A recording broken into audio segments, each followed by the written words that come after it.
Subscribe करिए मेरे channel को। अगर वीडियो पसंद आए तो लाइक करना ना भूलिए।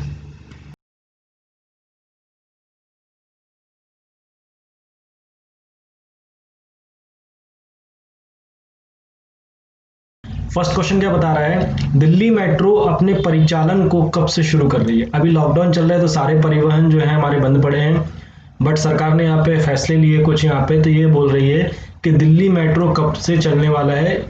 चलिए इसका आंसर आपको देना है। आपको ऑप्शन है 1 सितंबर, 7 सितंबर, 15 सितंबर या फिर 12 सितंबर। चलिए इसका आंसर आप मुझे कमेंट में दीजिए।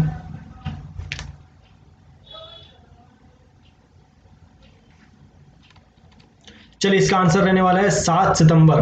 केंद्रीय गृह मंत्रालय ने अनलॉक 4.0 दिशा निर्देश की घोषणा की है, जो कि 1 सितंबर 2020 से लागू होंगे। 4.0 दिशा निर्देशों के तहत गृह मंत्रालय ने फिर से शुरू करने के लिए एक रास्ता दिया है। 7 सितंबर 2020 से एक कैलिब्रेट तरीके से मेट्रो सेवाएं शुरू होंगी। अब दिल्ली मेट्रो और नोएडा मेट्रो दोनों 7 सितंबर से जनता के लिए फिर से शुरू कर दी जा रही हैं। ये यहाँ पे डिसीजन लिया गया। चलिए नेक्स्ट क्वेश्चन क्या बताता है, मुस्तफा अदीब किस राष्ट्र के अगले प्रधानमंत्री बनने वाले हैं, क्या तैयारी चल रही है उनकी। आपके पास ऑप्शन है बेलारूस, लेबनान, माली और तुर्की। चलिए इसका आंसर आप मुझे कमेंट में दीजिए।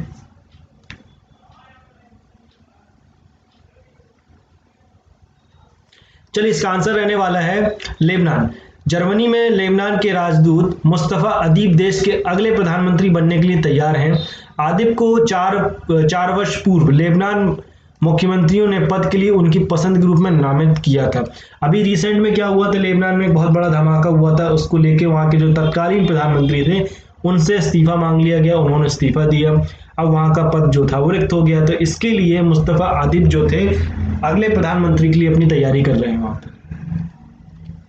चलिए नेक्स्ट क्वेश्चन है, किस देश ने भारतीय किसानों और उनके खाद्य उद्योगों के बीच खाई को पाटने के लिए एक ई कॉमर्स या ई मार्केट प्लेटफॉर्म एग्रीओटा लॉन्च किया। आपके पास ऑप्शन है सऊदी अरब, कतर, जर्मनी या फिर यूएई। चलिए इसका आंसर आप मुझे कमेंट में दीजिए।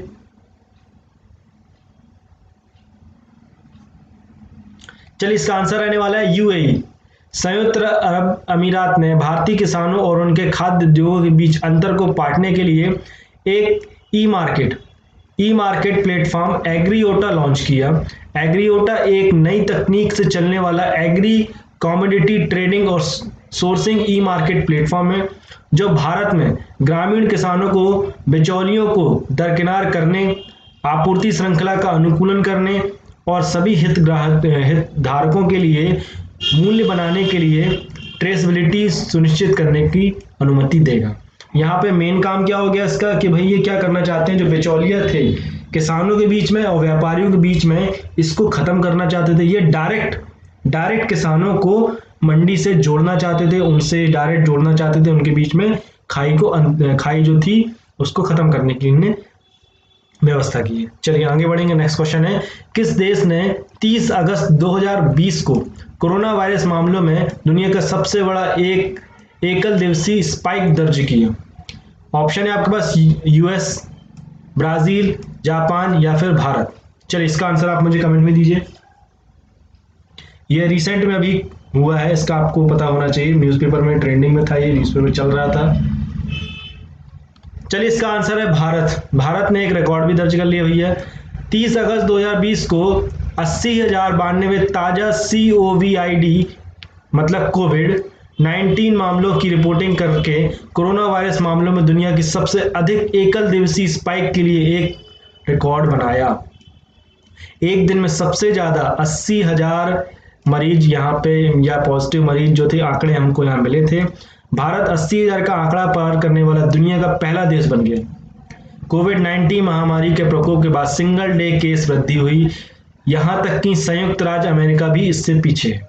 चलिए आगे बढ़ेंगे। नेक्स्ट क्वेश्चन है, डीजीसी ने अंतर्राष्ट्रीय अनुसूचित वाणिज्य उड़ान संचालन को कब के लिए निलंबित कर दिया। अंतर्राष्ट्रीय अनुसूचित वाणिज्य जो उड़ान है वो कब तक के लिए डीजीसीए ने निलंबित कर दिया। आपके पास ऑप्शन है 15 सितंबर, 30 सितंबर, 5 अक्टूबर या फिर 21 सितंबर। चलिए इसका आंसर आप मुझे कमेंट में दीजिए, क्या रहने वाला है। इसका आंसर है 30 सितंबर।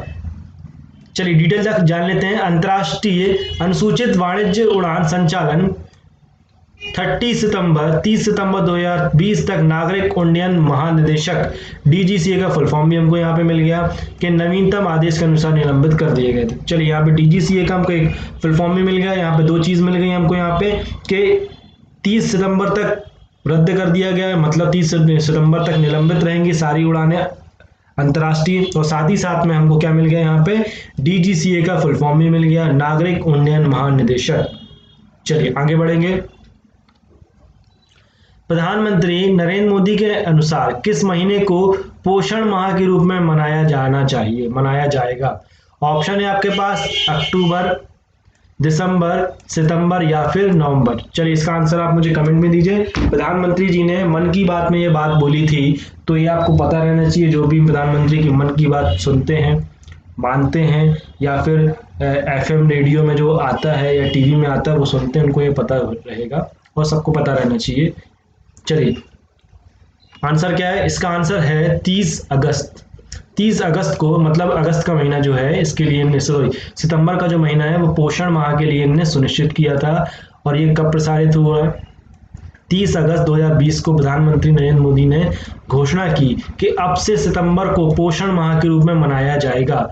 उन्होंने अपने मासिक मन की बात रेडियो कार्यक्रम में पौष्टिक आहार का पालन करने के लिए बोला और उसके महत्व के बारे में जानकारी देते हुए ये जानकारी साझा की कि भाई हमको सितंबर महीने को पोषण माह के रूप में मनाया जाना चाहिए, अच्छे से अच्छा पौष्टिक भोजन लेना चाहिए और हमको अपनी इम्यूनिटी बूस्ट करना है। मैं आपको शुरू से, स्टार्टिंग से आपको ये चीज़ बोलता जा रहा हूँ कि हमको अच्छे से अच्छा पौष्टिक भोजन लेना है और अपनी इम्यूनिटी को बूस्ट करना है, जिससे कि हम कोरोना वायरस को से लड़ सकें। यही बात प्रधानमंत्री नरेंद्र मोदी जी ने 30 अगस्त को बोली थी अपने मन की बात में। चलिए आगे बढ़ेंगे नेक्स्ट क्वेश्चन की तरफ। भारत ने किस राष्ट्र के साथ संयुक्त रूप से अंतर्राष्ट्रीय शतरंज ओलंपिक जीता? ऑप्शन है आपके पास जर्मनी, जापान, दक्षिण कोरिया या फिर रूस। चलिए इसका आंसर आप मुझे कमेंट में दीजिए।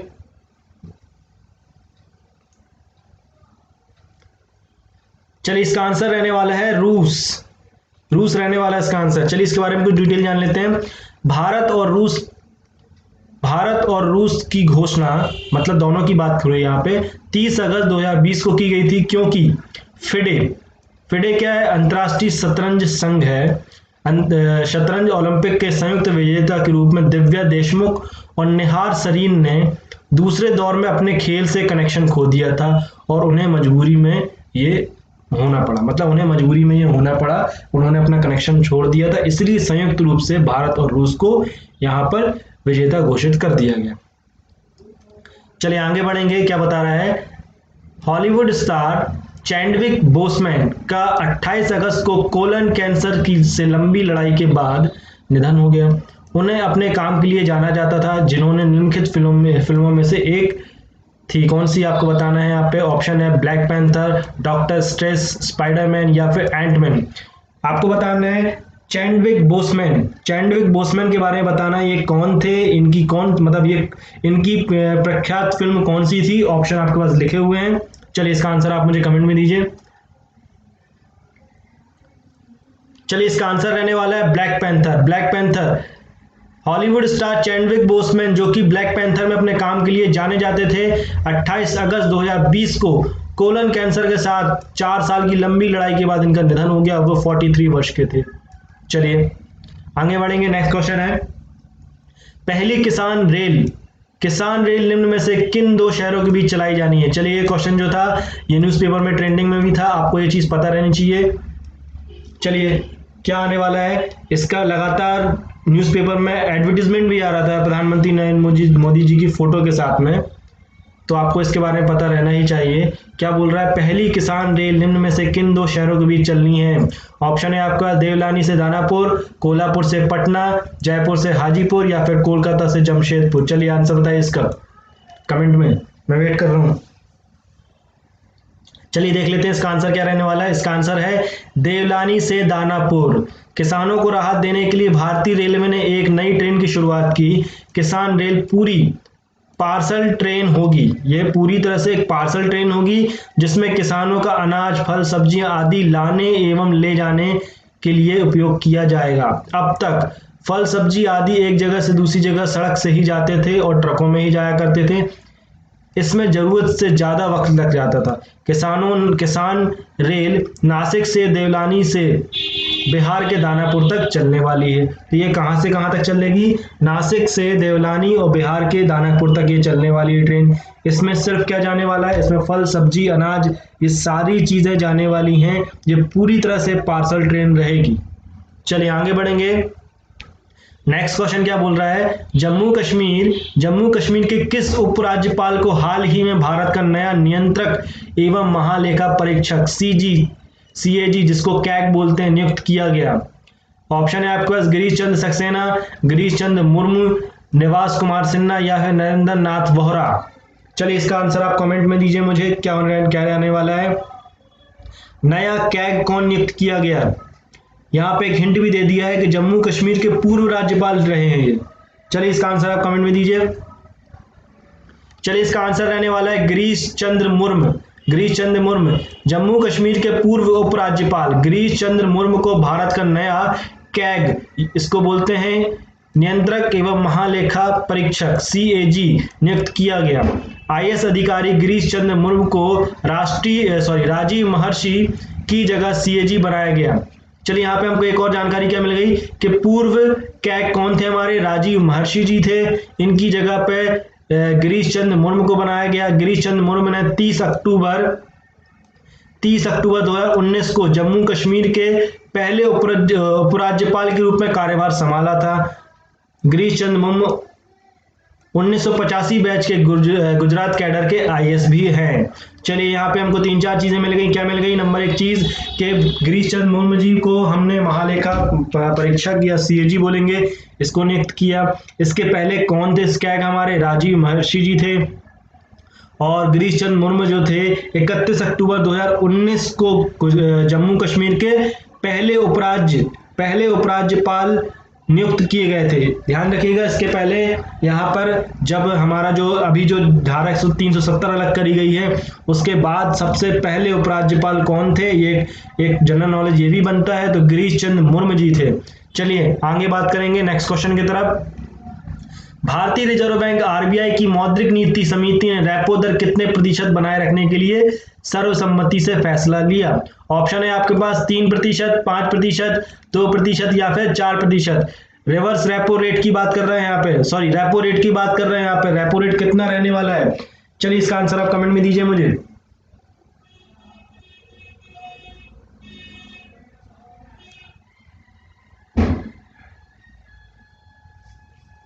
चलिए इसका आंसर रहने वाला है 4%।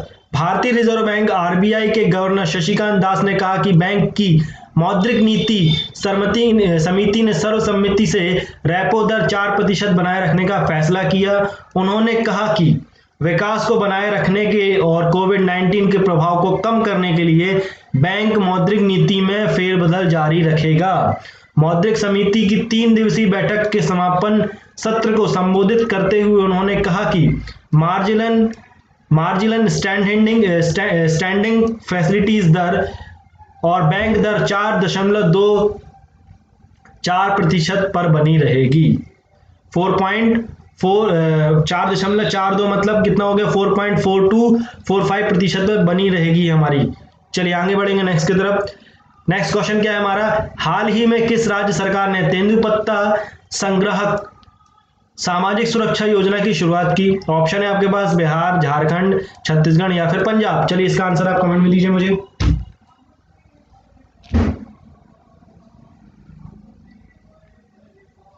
चलिए इसका आंसर रहने वाला है छत्तीसगढ़ के मुख्यमंत्री भूपेश बघेल द्वारा राज्य में तेंदुपत्ता संग्राहकों के लिए सामाजिक सुरक्षा योजना शहीद महेंद्र कर्मा तेंदुपत्ता संघर्ष समाज सुरक्षा योजना की शुरुआत की गई।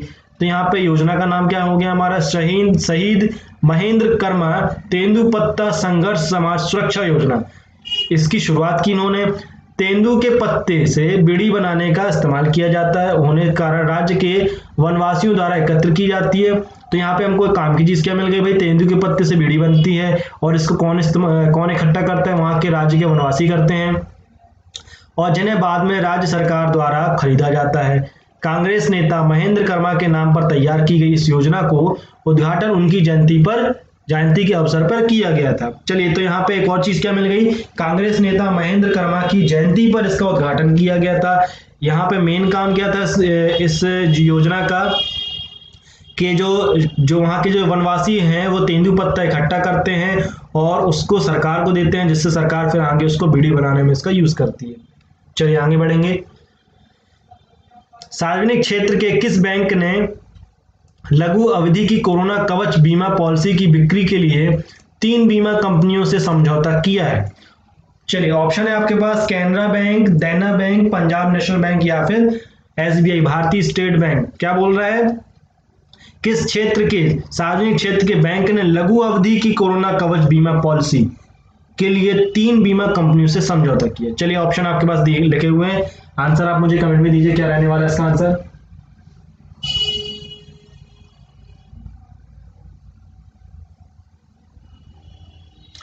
चलिए, इसका आंसर रहने वाला है कैनरा बैंक। सार्वजनिक क्षेत्र के कैनरा बैंक ने लघु अवधि की कोरोना कवच बीमा पॉलिसी की बिक्री के लिए 3 बीमा कंपनियों से समझौता किया। यह बीमा पॉलिसी कोविड-19 से जुड़े स्वास्थ्य खर्चों पर बीमा सुरक्षा देती है।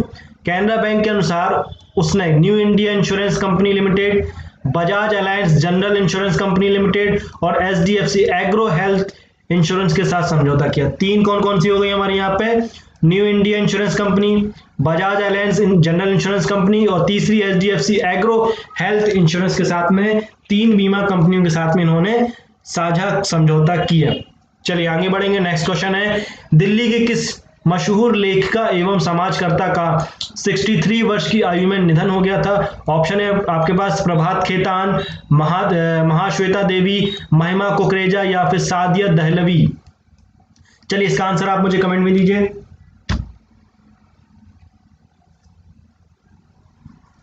चलिए, इसका आंसर क्या रहने वाला है, इसका आंसर है सादिया दहलवी। सादिया दहलवी के बारे में कुछ इंफॉर्मेशन जान लेते हैं, क्या बताता है। सादिया दहलवी का जन्म 1957 में दिल्ली में हुआ था। दिल से वह सूफी महिला थी। सूफीवाद पर उन्होंने पहली पुस्तक Sufism the heart of Islam 2009 में हॉपर कलिंग्स इंडिया द्वारा प्रकाशित की हुई थी, जिसमें उन्होंने सुर्खियों में ला दिया। उनकी अन्य लोकप्रिय पुस्तकों में द सूफी कोर्टयार्ड, दिल्ली की दरगाह 2012, जैस्मिन एंड जेन्स, यादें और व्यंजनों की मेरी दिल्ली 2017 शामिल हैं। वे फिल्म निर्माता में भी रहीं। उनके कामों में the Sufi courtyard, Amma and family और खुशवंत सिंह के साथ not a nice man to शामिल भी रही हैं। यहाँ पे इनकी कुछ मूवीज थी, ये भी यहाँ पे शामिल रही। चलिए आगे बढ़ेंगे नेक्स्ट क्वेश्चन की तरफ। भारतीय रिजर्व बैंक ने आरबीआई ने निम्न में से किस योजना के तहत बिना इंटरनेट के 200 रुपए तक ट्रांजेक्शन की सुविधा शुरू की है? बिना इंटरनेट के 200 रुपए तक ट्रांजेक्शन हो सकता है, या आरबीआई ने यहाँ पे किस योजना के तहत ये शुरू किया था? ऑप्शन है आपके पास, फर्स्ट पायलट योजना, दूसरा मनी योजना, तीसरा है हमारा चलन योजना और चौथा है हमारा क्या, मुद्रा योजना। चलिए, इसका आंसर क्या रहने वाला है बताइए मुझे। चलिए, इसका आंसर है पायलट योजना। पायलट योजना, आरबीआई ने पायलट योजना के तहत बिना इंटरनेट के 200 रुपए तक के ट्रांजेक्शन की सुविधा शुरू की। इसके तहत एक बार में 200 रुपए तक भुगतान की अनुमति होगी। इस पहल का मकसद उन जगहों पर भी डिजिटल लेन देन के लिए ग्राहकों को प्रोत्साहित करना है जहां इंटरनेट से संपर्क की कनेक्टिविटी बहुत कम है। केंद्रीय बैंक की अधिसूचना के अनुसार पायलट योजना के तहत भुगतान कार्ड, वॉलेट या मोबाइल उपकरणों या अन्य किसी माध्यम से भी किया जा सकता है। चलिए नेक्स्ट क्वेश्चन है, जम्मू कश्मीर के विशेष दर्जे को निरस्त करने के बाद 1 वर्ष के किस देश ने न्यूयॉर्क स्थित संयुक्त राज्य सुरक्षा परिषद में जम्मू कश्मीर की स्थिति का मुद्दा उठाया? चलिए, तो यहाँ पे भाई जलनखोर कौन है उनके बारे में आपको बताना है कि भाई जम्मू कश्मीर का हमने 370 मुद्दा खत्म कर दिया, तो उसको लेकर संयुक्त राज्य सुरक्षा परिषद में मुद्दा किसने उठाया था? आपको यहाँ पे जलनखोर का नाम बताना है, कौन ऐसा देश है जो इससे चल रहा है। ऑप्शन है आपके बांग्लादेश, रूस, भूटान या फिर चीन। तो आपको ये देख के समझ में आ ही गया होगा कि आंसर क्या रहने वाला है, चीन रहने वाला है, क्योंकि चीन ही हमसे चलता है। चीन और पाकिस्तान दो ही तो है हमारे दुश्मन। गौरतलब है कि बीते वर्ष विशेष दर्जे की समाप्ति के बाद एक तीसरी बार हुआ जब चीन ने जम्मू कश्मीर के मुद्दे को संयुक्त राज्य अमेरिका परिषद, संयुक्त राज्य सुरक्षा परिषद यूएनएससी के समक्ष उठाया। इससे पूर्व यह मुद्दा बीते वर्ष अगस्त माह में और इसी वर्ष जनवरी माह में उठाया गया था। हाल ही में चीन के विदेश मंत्रालय ने कहा कि चीन कश्मीर क्षेत्र की स्थिति पर बारीकी से नजर बनाए हुए है और कश्मीर के मुद्दे पर चीन की स्थिति सुसंगत और स्पष्ट है। चीन ने कई बार जम्मू कश्मीर की स्थिति को संयुक्त राज्य सुरक्षा परिषद यूएनएससी के समक्ष उठाकर कश्मीर मुद्दे का अंतरराष्ट्रीयकरण करने की कोशिश भी की। चलिए, तो यहाँ पे हमको काम की चीजें क्या मिल गई कि हमारा जो चीन ने यहाँ पे तीन बार यहाँ पे मुद्दा उठाया था। कहाँ पर हमारा संयुक्त राष्ट्र सुरक्षा परिषद में मुद्दा उठाया कि भाई जम्मू कश्मीर में ये जो किया गया है ये गलत किया गया है, ये मतलब इनको लग रहा है ऐसा कि भाई ये गलत किया गया है। चलिए आगे बढ़ेंगे नेक्स्ट क्वेश्चन की तरफ। नेक्स्ट क्वेश्चन क्या बता रहा है, हाल ही में किस राज्य ने परिवार पहचान पत्र पीपीपी योजना शुरू की? ऑप्शन है आपके पास पंजाब, हरियाणा, कर्नाटक या फिर दिल्ली। चलिए इसका आंसर आप मुझे कमेंट में दीजिए। क्या रहने वाला है? चलिए इसका आंसर रहने वाला है हरियाणा। हरियाणा ने परिवार पहचान पत्र पीपीपी नामक एक विशिष्ट पहचान पत्र लॉन्च किया। यह योजना का उद्देश्य क्या था? यहाँ पे राज्य भर में रहने वाले लगभग 54 लाख परिवारों में से प्रत्येक की निगरानी करना। इसके तहत प्रत्येक परिवार को एक एकल इकाई माना जाएगा और 8 अंकों का विशिष्ट पहचान अंक आवंटित किया जाएगा। राज्य सरकार के अनुसार प्रत्येक परिवार के लिए परिवार पहचान पत्र पोर्टल पर अपना पंजीयन करवाना अनिवार्य है। तो यहाँ पे उन्होंने क्या किया, एक इंटीग्रेटेड नंबर्स यहाँ पे प्रोवाइड कराने की कोशिश की कि भाई जितने भी परिवार हैं हरियाणा राज्य के अंदर उन सबको हम इकट्ठा करेंगे और परिवार को हम एक आईडी देंगे, एक नंबर देंगे। उससे हम क्या कर सकते हैं, उनको ट्रैक कर सकते हैं कि भाई किसको कितना डायरेक्ट बेनिफिट मिल रहा है, राशन मिल रहा है या स्कॉलरशिप मिल रही है, जो भी चीज़ है। जैसा कि मध्य प्रदेश सरकार में भी समग्र आईडी के नाम से ये योजना पूर्व में हम ला चुके हैं।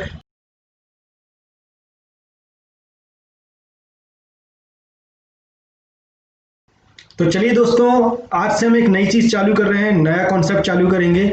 हम जानेंगे डेली के करंट अफेयर्स, देखेंगे यहाँ पे कि उस डेट को हुआ क्या था। तो आज है हमारी क्या 2 सितंबर। तो 2 सितंबर को हमारी हिस्ट्री क्या थी ये हम सब ये जानेंगे, देश और दुनिया की दोनों की। चलिए आगे बढ़ेंगे। क्या बता रहा है, 1969 में बैंकिंग की दुनिया में एटीएम मशीन आज के दिन ही पहली बार यूज की गई थी। कब की गई थी? 1969 को। ऑटोमेटिक टेलर मशीन इसको बोला जाता है, एटीएम का फुल फॉर्म हो गया हमारा, को पहली बार संसार के सामने अमेरिका के न्यूयॉर्क शहर में पेश किया गया था। सबसे पहले कब आई थी ये? 2 सितंबर 1969 को आई थी। फिर आगे क्या है, 1806 को, 2 सितंबर के दिन ही 1806 को भूस्खलन के कारण स्विट्जरलैंड का एक पूरा शहर बर्बाद हो गया था। 1945 को जापान के विदेश मंत्री मोमोरू शिगेमित्सु ने द्वितीय विश्व युद्ध में आत्मसमर्पण किए दस्तावेज पर हस्ताक्षर किए थे, आज के ही दिन किए थे। 1945 को ही वियतनाम ने अपनी स्वतंत्रता की घोषणा की थी। 1970 में 2 सितंबर के दिन नासा ने चांद पर जाने के लिए अपने 2 अपोलो मिशन को कैंसिल कर दिया था 1970 में। फिर नेक्स्ट क्या है, 1992 में निकारागुआ में भूकंप से करीब 116 लोगों की मौत हुई थी, आज के ही दिन 2 सितंबर के दिन। चलिए आज अब देख लेते हैं आज के दिन भारत का क्या खास था। 2 सितंबर को प्रत्येक वर्ष नारियल दिवस के रूप में मनाया जाता है, विश्व नारियल दिवस मनाया जाता है। नारियल दिवस के दिन नारियल से बनी विभिन्न वस्तुओं की प्रदर्शनियां लगाई जाती हैं। अब जान लेते हैं कि नारियल दिवस का उद्देश्य क्या है। विश्व नारियल दिवस मनाने का उद्देश्य नारियल को उद्योगों के लिए कच्चे माल के रूप में उपयोग किए जाने पर प्रोत्साहन देना है। यहाँ पे प्रोत्साहित किया जाता है कि भाई कच्चे माल के रूप में नारियल को हमको ज़्यादा से ज़्यादा यूज़ करना है और साथ ही में इसके उपयोग के लिए जागरूकता फैलाना।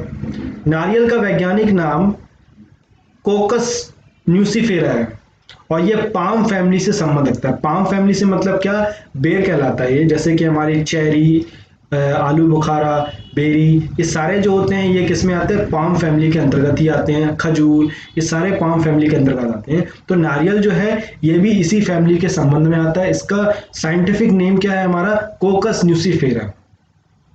दुनिया के मुख्य नारियल उत्पादक देशों में फेडरेटेड स्टेट और Micronesia, Fiji, Bharat, Indonesia, Kiribati, Malaysia, Marshall island, पंपुआ व new Guinea, Philippines, Samoa, Solomon island, साथ ही साथ में Sri Lanka, Thailand, Tonga, Vanuatu, Vietnam, Jamaica और कीनिया है, जिसमें से सबसे ज्यादा नारियल उत्पादन इंडोनेशिया, फिलीपींस, भारत, ब्राजील और श्रीलंका में होता है। ये सारे मैंने जो आपको देश बताए यहाँ पर नारियल का उत्पादन होता ही है, परंतु सबसे ज्यादा कहाँ पर होता है, इंडोनेशिया, फिलीपींस, भारत, ब्राजील और श्रीलंका में होता है।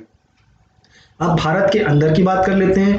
भारत के 4 दक्षिण राज्य केरल, कर्नाटक, तमिलनाडु और आंध्र प्रदेश में नारियल की सघन खेती की जाती है। देश का लगभग 90% नारियल जो है वो यहीं से हमको प्राप्त होता है। ये नमकीन मिट्टी में समुद्र के किनारों पर उगाया जाता है। तो ये हमने देखा 2 सितंबर के बारे में जानकारी। अब और देख लेते हैं कुछ।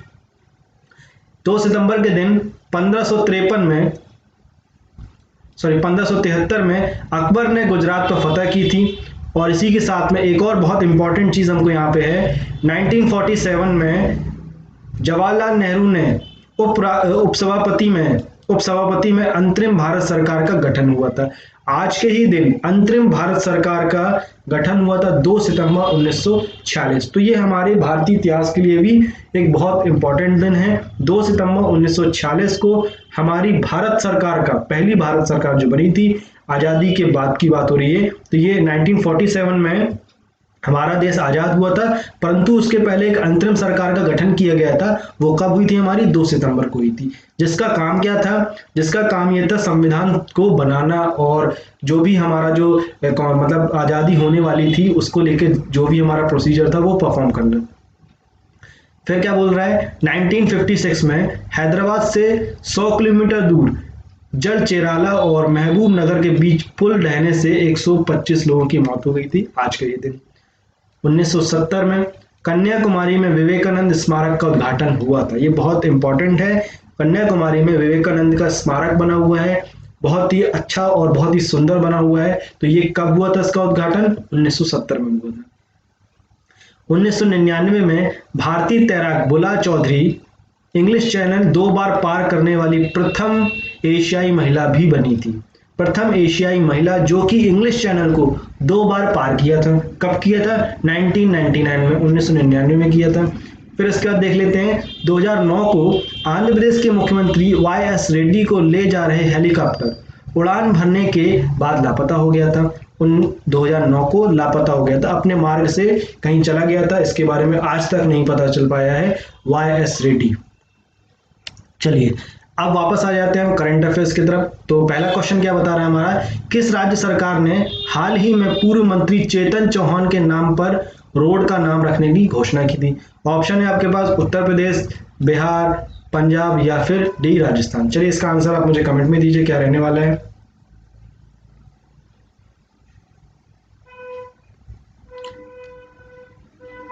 चलिए इसका आंसर है उत्तर प्रदेश।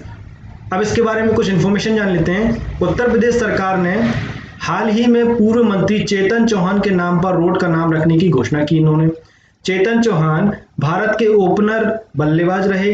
चेतन चौहान ने टीम इंडिया के लिए 1969 में से 1978 के बीच लगभग 40 टेस्ट क्रिकेट खेले थे, टेस्ट मैच खेले थे। इनमें उन्होंने 31.53 की औसत से 2084 रन बनाए। उनका बेस्ट स्कोर 97 रहा। चेतन चौहान का जन्म 21 जुलाई 1947 को हुआ था। उन्होंने भारतीय जनता पार्टी भाजपा के लिए टिकट से 1991 में अमरोहा से चुनाव लड़े और वहां से वे सांसद भी रहे हैं।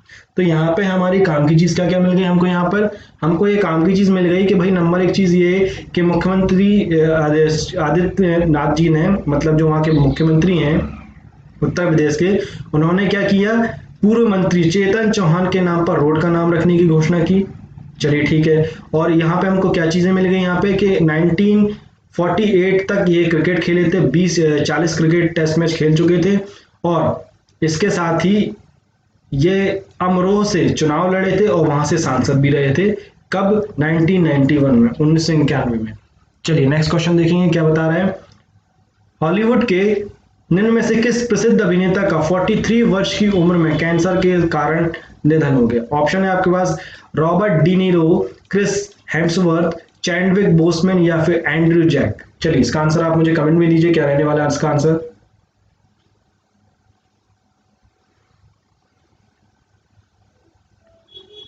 चलिए इसका आंसर रहेगा हमारा चैडविक बोसमैन।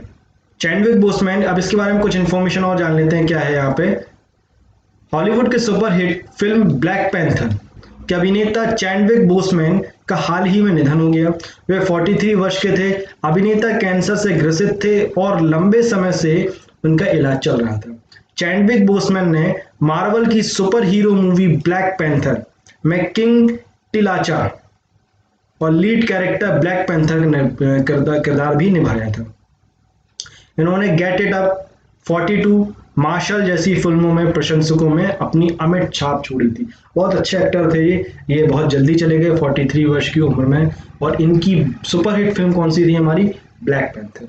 चलिए आगे बढ़ेंगे। Next question. द्वितीय विश्व युद्ध में किस देश के लिए जासूसी करने वाली भारतीय मूल की पहली महिला नूर इनायत खान को ब्लू प्लांक से सम्मानित किया जाएगा? द्वितीय विश्व युद्ध में किस देश की जासूसी करने के लिए भारतीय मूल की पहली महिला नूर इनायत खान को ब्लू प्लांक से सम्मानित किया जाएगा? आपके पास ऑप्शन है ब्रिटेन, अमेरिका, चीन या फिर जापान। आपको बताना है कि किस देश के लिए नूर इनायत खान जो है जासूसी कर रही थी। चलिए इसका आंसर आप मुझे कमेंट में दीजिए, क्या रहेगा। चलिए इसका आंसर रहने वाला है ब्रिटेन। ब्रिटेन। द्वितीय विश्व युद्ध के दौरान ब्रिटेन के लिए जासूसी करने वाली भारतीय मूल की पहली महिला नूर इनायत खान को ब्लू प्लांक से सम्मानित किया जाएगा। इसके तहत उनके सेंट्रल लंदन स्थित पूर्व आवास के बाहर उनके कामों के बारे में बताते हुए एक पट्टिका लगाई जाएगी। बता दें, ब्लू प्लांक योजना ब्रिटिश हेरिटेज चैरिटी द्वारा चलाई जाती है। तो यहाँ पे हमको काम की चीजें क्या मिल गई कि जो ब्लू प्लांक जो इनको सम्मान दिया जा रहा है ये ब्रिटिश हेरिटेज चैरिटी द्वारा चलाई जाता है। ठीक है। और दूसरी चीज, द्वितीय विश्व युद्ध में ये जासूसी करा करती थी, भारतीय मूल की थी और इनका जो रहवास है वह कहाँ पे? सेंट्रल लंदन में स्थित है। चलिए आगे बढ़ेंगे। नेक्स्ट क्वेश्चन है, तेलुगु भाषा दिवस निम्न में से किस दिन मनाया जाता है? तेलुगु भाषा दिवस। ऑप्शन है आपके पास 10 अगस्त, 15 सितंबर, 12 मार्च या फिर 29 अगस्त। चलिए इसका आंसर आप मुझे कमेंट में दीजिए, क्या रहेगा।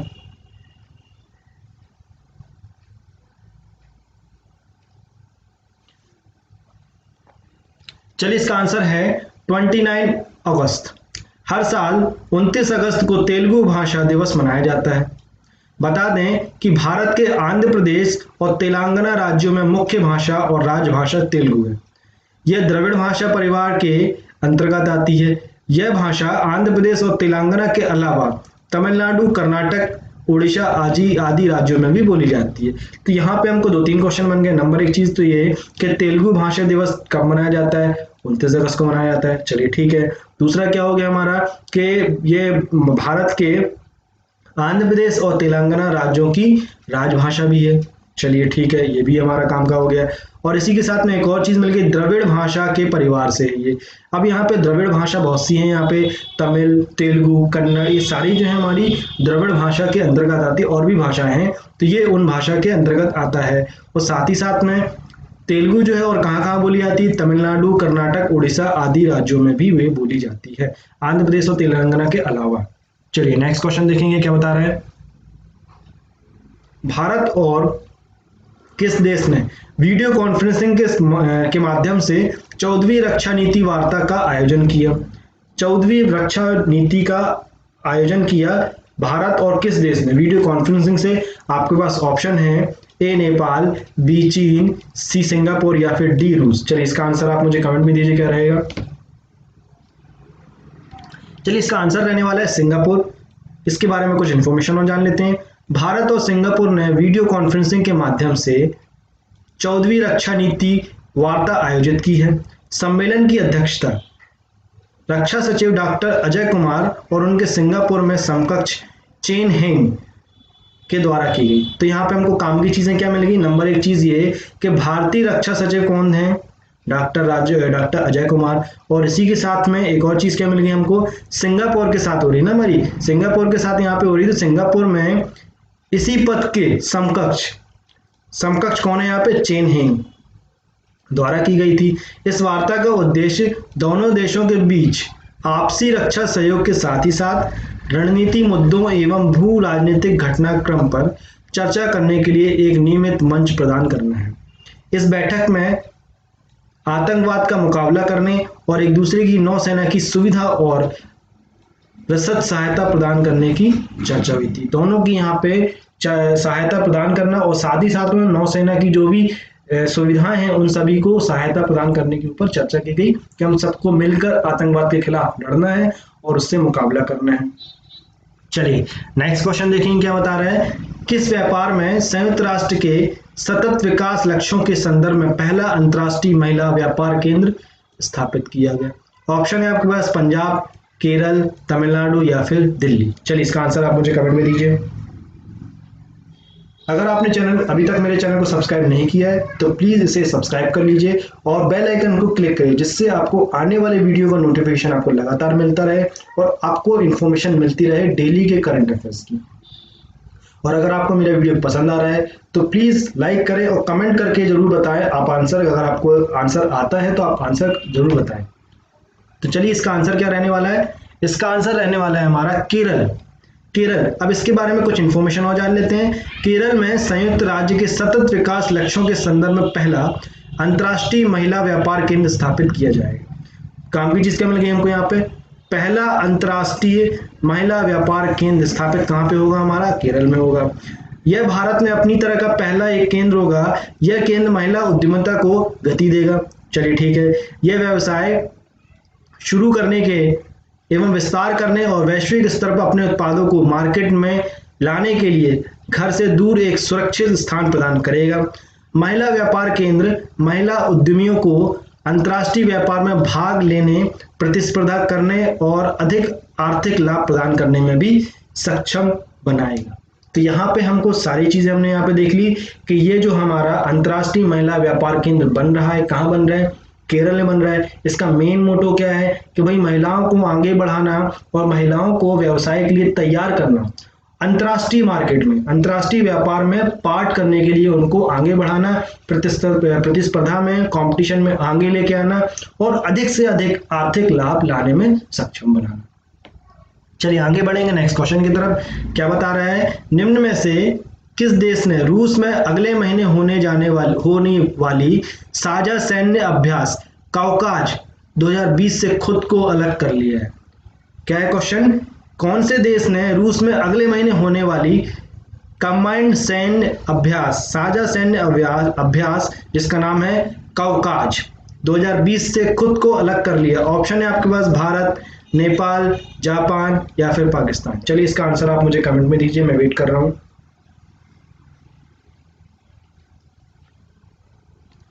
चलिए इसका आंसर रहने वाला है भारत। कुछ डिटेल्स जान लेते हैं। भारत ने रूस में अगले महीने होने वाले साझा सैन्य अभ्यास काउकाज 2020 से खुद को अलग कर लिया। 15 से 26 सितंबर तक चलने वाले इस सैन्य अभ्यास में चीन और पाकिस्तान को भी शामिल होना है। रूस ने इस बहुपक्षीय सैन्य अभ्यास में अपनी तीनों सेनाओं की टुकड़ी के साथ हिस्सा लेने के लिए भारत को आमंत्रित किया था। इसमें शंघाई कोऑपरेशन ऑर्गेनाइजेशन SCO के सदस्य देश तथा एवं मध्य एशियाई देश हिस्सा लेंगे। SCO के सदस्य देशों में चीन, भारत, कजाकिस्तान, किर्गिस्तान, रूस, पाकिस्तान, ताजिकिस्तान और उज्बेकिस्तान शामिल हैं। तो यहाँ पे हमको एक चीज और मिल गई, यहाँ पे क्या, SCO क्या हो गया हमारा, यहाँ पे SCO क्या हो गया, शंघाई कोऑपरेशन ऑर्गेनाइजेशन, SCO इसको बोलेंगे।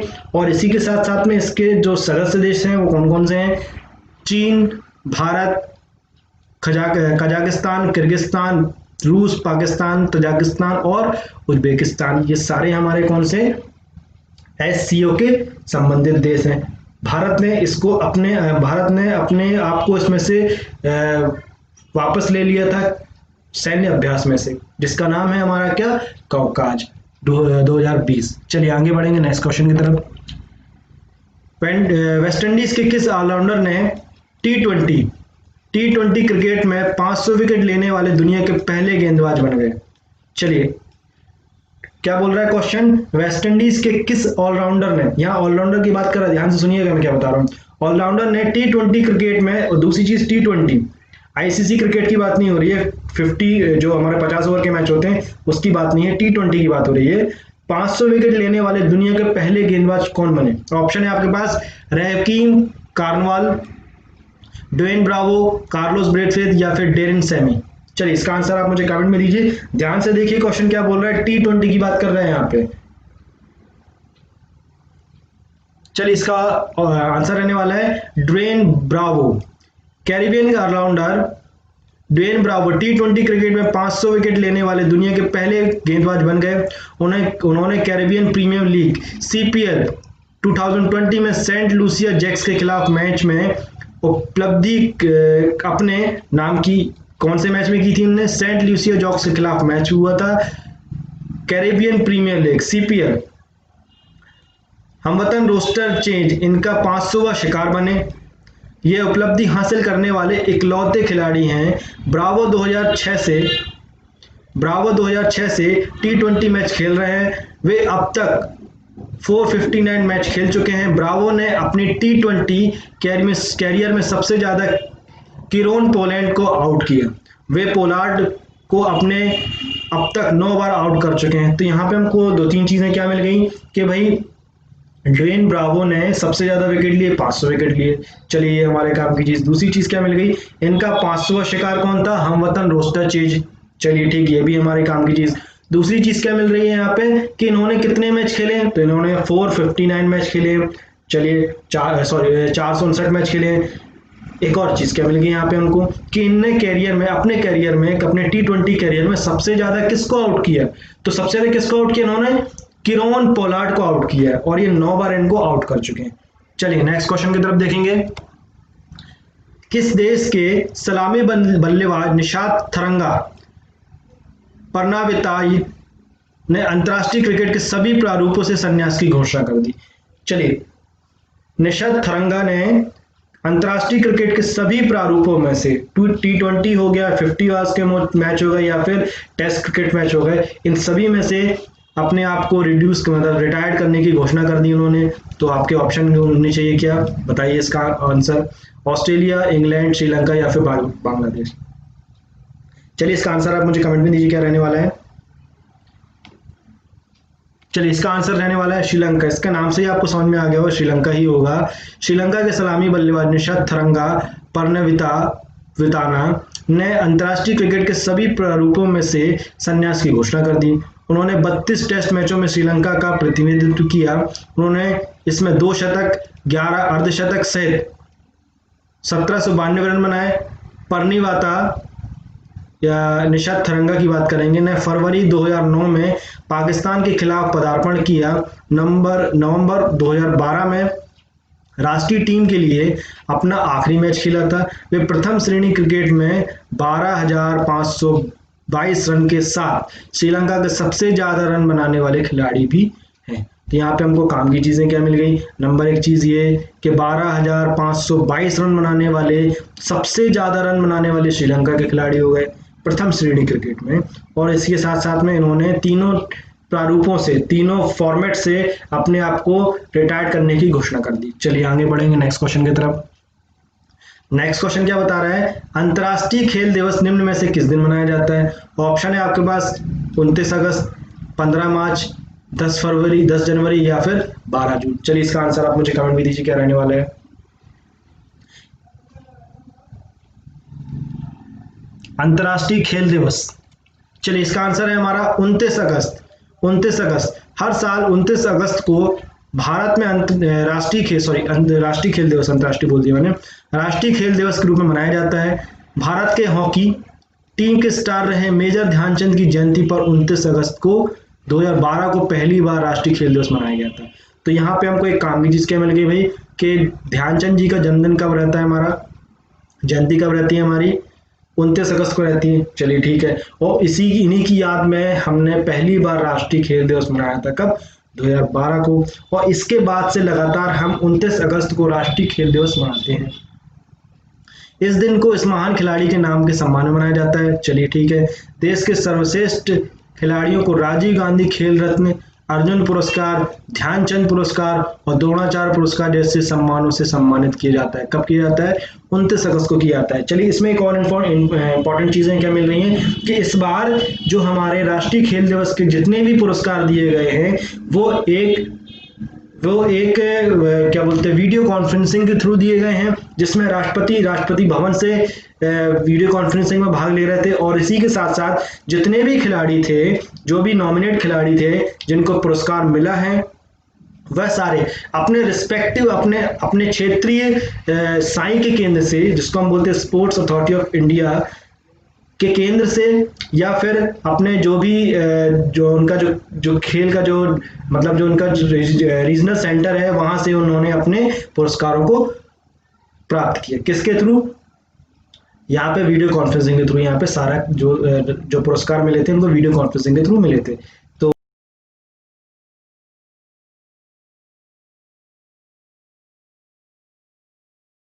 चलिए अब जान लेते हैं हम आज के करंट अफेयर्स के बारे में। आज 3 सितंबर के दिन क्या क्या घटनाएं हुई थी देश और दुनिया में, ये हम जानेंगे। तो सबसे पहले 1923 को देश के दिग्गज तबला वादक पंडित किशन महाराज जी का जन्म हुआ था। ये हमारे देश के बहुत माने हुए तबला वादक हैं, पंडित किशन महाराज जी। इनका जन्म कब हुआ था, 3 सितंबर 1923 में। 3 सितंबर 1950 में एमिलियो निको फरीना पहले F1 वर्ल्ड चैंपियन बने थे। फॉर्मूला 1 जो रेसिंग होती है उसके पहले वर्ल्ड चैंपियन बने थे। कौन, एमिलियो नीनो फरीना, 1950 में। 1939 में जर्मनी के पोलैंड पर चढ़ाई करने के 2 दिन बाद ब्रिटेन व फ्रांस ने उनके खिलाफ जंग का ऐलान कर दिया था। किसने किया था, जर्मनी ने पोलैंड पर चढ़ाई करने के बाद 2 दिन बाद ब्रिटेन फ्रांस ने उनके खिलाफ जंग का ऐलान कर दिया था। कब, 1939 में। 1984 में दक्षिण फिलीपींस में आए एक भयानक तूफान की वजह से इसी दिन करीब लगभग 1300 लोग मारे गए थे और सैकड़ों की तादाद में लोग घायल हुए थे। हवाओं की रफ्तार लगभग 185 किलोमीटर प्रति घंटे की रफ्तार मापी गई थी। ये कब हुआ था, ये बहुत बड़ा डिजास्टर हुआ था, 1984 में हुआ था, फिलीपींस में, दक्षिण फिलीपींस में हुआ था। इसके बाद देखेंगे 1998 में स्विस एयर न्यूयॉर्क में जेनेवा जा रहे हवाई जहाज नोवा स्कोटिवा के पास समुद्र में गिर गया। इस जहाज ने हादसे में महज 1 घंटे पहले ही उड़ान भरी थी। 1 घंटे पहले ये जहाज जो था हवाई मतलब अपने एयरपोर्ट से उसने उड़ान भरी थी, और उसके बाद ये कहाँ पे जाके गिर गया था, नोवा स्कोटिवा के पास एक समुद्र में गिर गया था, जस्ट 1 घंटे के बाद ही। 2004 में इस दिन ही अपहरणकर्ता के कबूजे से रूसी सैनिकों ने स्कूल के बच्चों को मुक्त कराया था। मुक्त कराने की इस कार्यवाही से कम 200 लोग मारे गए थे, जिनमें ज्यादातर स्कूली बच्चे थे। तो ये बहुत बड़ा एक दुखदाई घटना थी हमारी, 2004 में हुई थी। रूस के सैनिकों के बच्चों को स्कूल से मुक्त कराया गया था अपहरणकर्ता के द्वारा, और 200 बच्चे कम से कम मारे गए थे इसमें। तो ये तो था हमारे देश और दुनिया के आज के बारे में कि 3 सितंबर को क्या क्या घटनाएं हुई थी। चलिए अब वापस आते हैं जो हमारा मेन है करंट अफेयर्स के क्विज हम देखेंगे। पहला क्वेश्चन क्या बोल रहा है, हाल ही में भारत रत्न से सम्मानित किस पूर्व राष्ट्रपति का 84 साल की उम्र में निधन हो गया। ऑप्शन है आपके पास प्रणब मुखर्जी, प्रतिभा पाटिल, KR नारायण या फिर शंकर दयाल शर्मा। चलिए इसका आंसर आप मुझे कमेंट में दीजिए क्या रहने वाला है।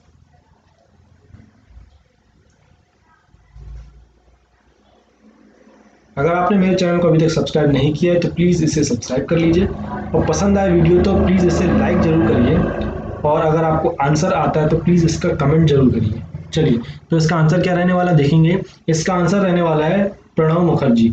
देश के सर्वोच्च नागरिक पुरस्कार भारत रत्न से सम्मानित पूर्व राष्ट्रपति प्रणब मुखर्जी का 31 अगस्त 2020 को army R research and referral जिसका नाम है अस्पताल में निधन हो गया। प्रणब मुखर्जी 2012 से 2017 तक देश के 13वें राष्ट्रपति रहे। साल 2019 में उन्हें भारत रत्न से सम्मानित किया गया था। कांग्रेस पार्टी में रहते हुए उन्होंने विदेश से लेकर रक्षा, वित्त एवं वाणिज्य मंत्री तक की भूमिका निभाई। प्रणब मुखर्जी ने 1969 में कांग्रेस के जरिए सियासत की दुनिया में कदम रखा था। मतलब कांग्रेस के जरिए 1969 में 1969 में ये राजनीति में आए थे और इनको 2019 में भारत का सर्वोच्च पुरस्कार जो होता है, सर्वोच्च नागरिक पुरस्कार जो होता है, भारत रत्न से सम्मानित किया गया था। और इसी के साथ साथ में ये 2012 से लेकर 2017 तक हमारे राष्ट्रपति रहे, 13वें नंबर के राष्ट्रपति। चलिए आगे बढ़ेंगे। नेक्स्ट क्वेश्चन है, भारतीय उड्डयन निदेशालय ने अंतर्राष्ट्रीय उड़ानों पर लगे प्रतिबंध को कब तक के लिए बढ़ा दिया है? अभी यहाँ पे प्रतिबंध लगा हुआ है, किसी प्रकार का कोई परिवहन यहाँ पे नहीं चल रहा है, ट्रेनें भी पूरी तरह से नहीं चल रही है। तो नागरिक उड्डयन महानिदेशालय ने, DGCA ने अंतर्राष्ट्रीय उड़ानों पर प्रतिबंध और बढ़ा दिया। तो ऑप्शन है आपके पास, कब तक के लिए बढ़ा दिया? 10 अक्टूबर, 12 जनवरी, 15 मार्च या फिर 30 सितंबर तक। चलिए आंसर दीजिए आप मुझे इसका कमेंट में। चलिए इसका आंसर रहने वाला है क्या, देख लेते हैं, 30 सितंबर। अब कुछ डिटेल्स जान लेंगे इसके। नागरिक विमानन निदेशालय, जिसको हम DGCA भी बोलते हैं, ने 31 अगस्त 2020 को कहा कि सभी निर्धारित अंतर्राष्ट्रीय उड़ानें 30 सितंबर तक के लिए निलंबित कर दी गई हैं। DGCA ने एक परिपत्र में कहा कि सक्षम प्राधिकारियों के द्वारा कुछ चुनिंदा मार्गों पर मामलों के आधार पर अंतर्राष्ट्रीय निर्धारित उड़ानों की अनुमति दी जा सकती है। तो यहाँ पे कुछ चीजें यहाँ पे इसने लिमिटेशन रख दी है कि भाई जो सक्षम प्राधिकारी होंगे, मतलब जो रिस्पेक्टिव ऑफिसर्स होंगे, उनके द्वारा चुनिंदा मार्गों पर कुछ मामलों को छोड़कर, कुछ मामलों के लिए कुछ आधार पर अंतर्राष्ट्रीय विमानों की अनुमति दी जा सकती है, पर कुछ लिमिटेड चुनिंदा मार्गों पर ही। मालूम हो रहा है कि अंतर्राष्ट्रीय उड़ानों पर 23 मार्च से प्रतिबंध लगा हुआ है। ये आपको पता है, जब से हमारा लॉकडाउन लगा था उसके बाद से ही 23 मार्च से यहाँ प्रतिबंध लगा हुआ है। विदेश मंत्रालय ने बताया कि कोरोना वायरस महामारी के मद्देनजर सरकार द्वारा 7 मई को वंदे भारत मिशन शुरू करने के बाद अब तक लगभग 12 लाख से अधिक भारतीयों को स्वदेश लाया जा चुका है। तो हमारे भारत में वंदे भारत मिशन जो है, ये अपने आप में एक बहुत बड़ी मिसाल है, जिसमें हमने हमारे भारतीय भाई जो हैं, जो विदेशों में फंसे हुए हैं, कोरोना वायरस की वजह से फंसे हुए हैं, जो नहीं आ पा रहे थे, उनको हम एयरलिफ्ट कराकर लेकर आए, भारत में लेकर आए। कई ऐसे देश हैं जहां पर उन्होंने हमारे भारत के नागरिकों को रखने से मना कर दिया था कि भाई आप लोग अपने अपने देश में जाइए, हम आपकी भरण पोषण नहीं कर सकते हैं। तब हमारे भारत देश ने उन सबको यहाँ पे लेकर आए और उनके अपने भारत में वापस लेकर आए एयरलिफ्ट के जरिए। इस मिशन को क्या बोला गया था? वंदे भारत मिशन। चलिए नेक्स्ट क्वेश्चन क्या रहेगा। सुप्रीम कोर्ट ने वकील कार्यकर्ता प्रशांत भूषण द्वारा कोर्ट की अवमानना मामले पर फैसला सुनाते हुए उन पर कितने रुपए का जुर्माना लगाया? ऑप्शन है आपके पास, 1 रुपए, 2 रुपए, 4 रुपए या फिर 5 रुपए। चलिए इसका आंसर आप मुझे कमेंट में दीजिए, क्या रहने वाला है।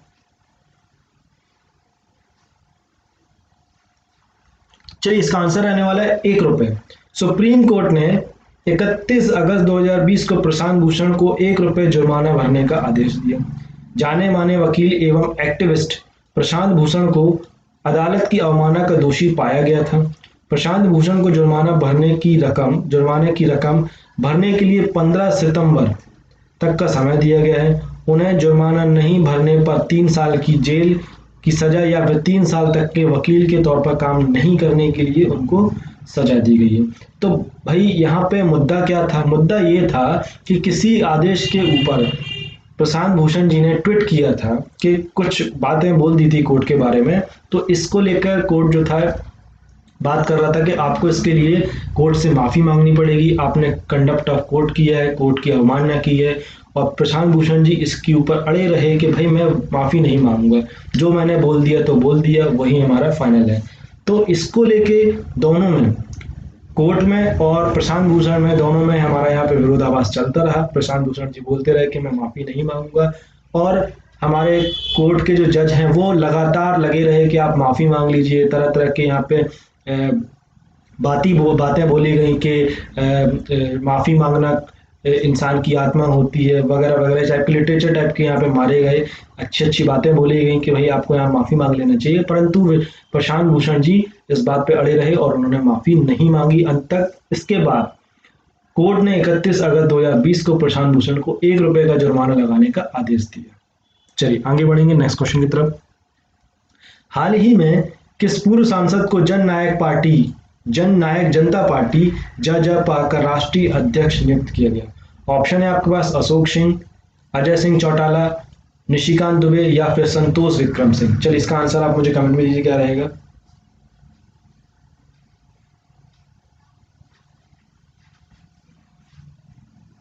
चलिए इसका आंसर रहने वाला है अजय सिंह चौटाला। अजय सिंह चौटाला पूर्व सांसद अजय सिंह चौटाला को जन नायक जनता पार्टी, जिसको जजपा भी बोला जाता है, राष्ट्रीय अध्यक्ष नियुक्त किया गया। चौटाला को अध्यक्ष बनाने का फैसला पंचकूला में हुई पार्टी की राष्ट्रीय कार्यकारिणी की बैठक में लिया गया था। तो यहाँ पे हमको काम की चीज क्या मिल गई कि पंचकूला में यहाँ पे राष्ट्रीय कार्यकारिणी की बैठक हुई थी, यहाँ पर ये डिसीजन लिया गया। अजय चौटाला पूर्व उप मुख्यमंत्री दिवंगत देवीलाल जी के पोते और जजपा के सह संस्थापक हैं। पार्टी की स्थापना दिसंबर 2018 में की गई थी।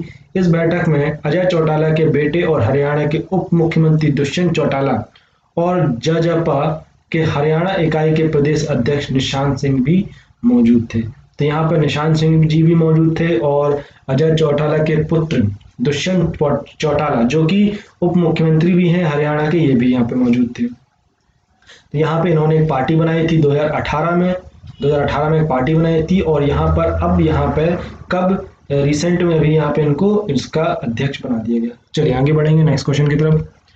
लेबनान में प्रमुख राजनीतिक दलों के समर्थन के बाद किसे प्रधानमंत्री पद के लिए नामित किया गया? ऑप्शन है आपके पास हसन दियाब, साद अल हरीरी, मुस्तफा अदीब या फिर नबीह बेरी। चलिए आंसर आप मुझे दीजिए कमेंट में, इसका क्या रहेगा। चलिए इसका आंसर रहने वाला है मुस्तफा अदीब।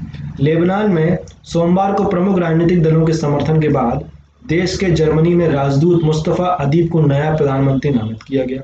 वे लेबनान में एक नई सरकार बनाने के लिए पहल करेंगे। लेबनान के राष्ट्रपति ने मुस्तफा अदीब से 128 संसदीय सदस्य में 90 वोट हासिल करने के बाद नई सरकार बनाने के लिए कहा। लेबनान के राजनीतिक एवं संप्रदाय व्यवस्था के तहत केवल एक सुन्नी मुसलमान ही प्रधानमंत्री का पद संभाल सकता है। तो यहाँ पे हमको काम की चीजें क्या मिल गई? यहाँ पे काम की चीजें ये मिल गई कि लेबनान में एक नियम है कि वहाँ पे जो भी प्रधानमंत्री या जो भी सरकारी पदों पर रहेगा वो कौन रहेगा? एक सुन्नी मुसलमान होना चाहिए। ठीक, मुसलमान यहाँ पे दो प्रकार के होते हैं, शिया मुसलमान और सुन्नी मुसलमान। ये दोनों में कुछ डिफरेंस होता है, ये आप जानते होंगे। अगर आप मुस्लिम हैं तो ये जानते होंगे, और हिंदू हैं तो वो भी जानते होंगे। शिया सुन्नी दो अलग अलग समुदाय होते हैं मुस्लिमों के बीच के, दो अलग अलग जातियां हैं यहाँ पर। तो यहाँ पे क्या है, यहाँ पे इन्होंने एक नियम बना के रखा है कि यहाँ पे सुन्नी मुसलमान ही प्रधानमंत्री के पद को संभाल सकता है। इसके साथ लेबनान के राष्ट्रपति ने मुस्तफा अदीब से 128 सदस्यीय संसद जो थे उसमें से 90 वोट हासिल करने के बाद नई सरकार के लिए कहा। ठीक, और फिर इसके बाद एक और चीज मिल गई यहाँ पे कि मुस्तफा अदीब जो थे वो कौन थे? जर्मनी में राजदूत भी रहे। ठीक, और अब एक बात आती है कि यहाँ पे लेबनान में चुनाव अभी क्यों कराने पड़ रहे हैं? क्योंकि भाई अभी रिसेंट में क्या हुआ था, एक बहुत बड़ा धमाका हुआ था। अमोनियम नाइट्रेट का एक बहुत बड़ा विस्फोटक होता है जो, उसका टैंक फट गया था।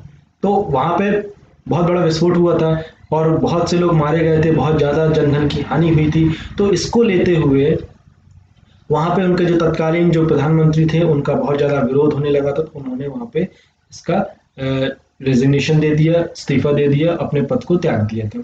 अब इसके बाद फिर वहां की जो और भी जो राजनीतिक पार्टियां थी उन्होंने समर्थन करके यहाँ पे मुस्तफा अदीब जी को प्रधानमंत्री बनाने के लिए आगे बढ़ाया। चलिए आगे बढ़ेंगे नेक्स्ट क्वेश्चन की तरफ। ऑनलाइन शतरंज ओलंपियाड 2020 में निम्न में से किसे विजेता घोषित कर दिया गया? संयुक्त रूप से विजेता घोषित किया गया था। ऑप्शन है आपके पास भारत एवं रूस, भारत एवं पाकिस्तान, नेपाल एवं रूस, या फिर रूस एवं जापान? चलिए इसका आंसर आप मुझे कमेंट में दीजिए, क्या रहेगा?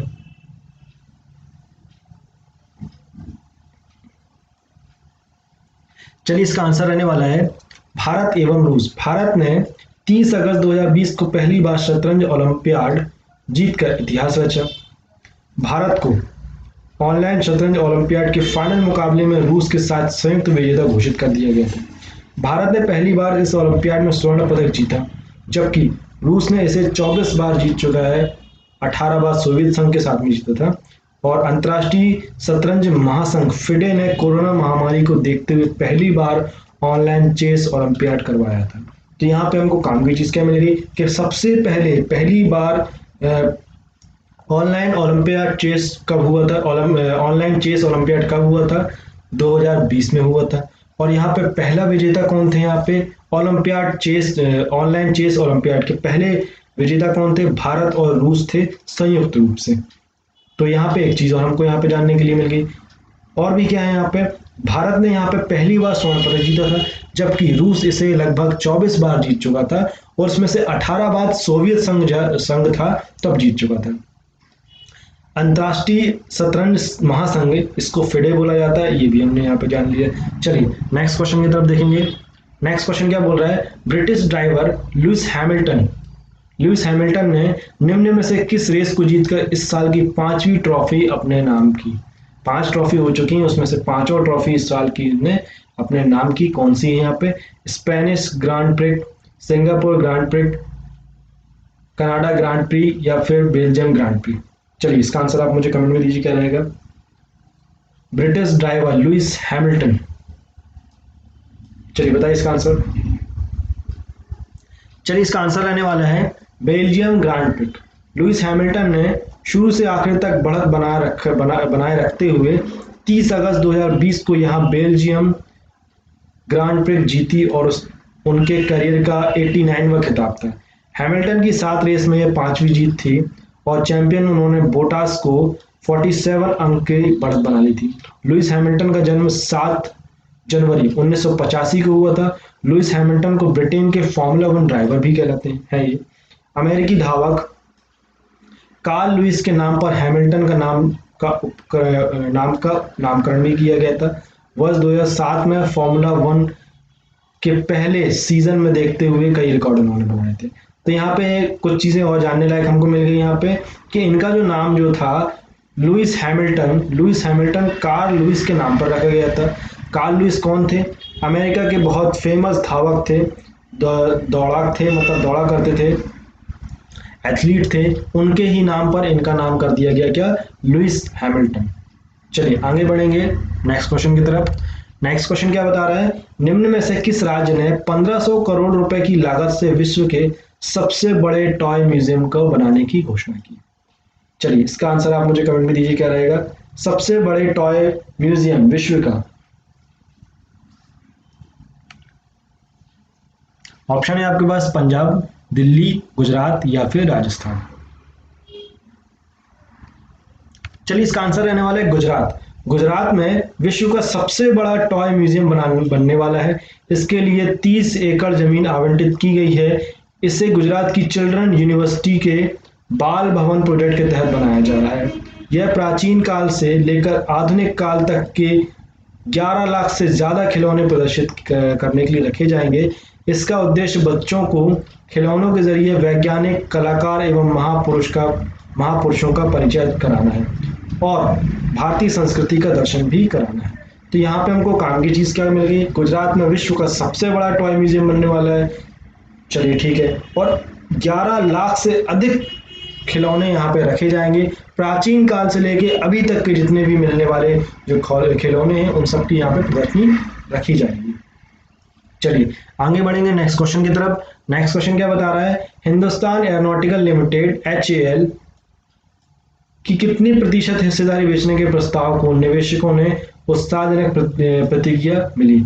हिंदुस्तान एरोनॉटिकल ने अपनी कितनी प्रतिशत हिस्सेदारी बेचने की बात की थी यहाँ पे, जिसका उनको निवेशक जो थे, इन्वेस्टर जो थे, उनको अच्छी प्रतिक्रिया मिली, उनके तरफ से उत्साहजनक प्रतिक्रिया मिली।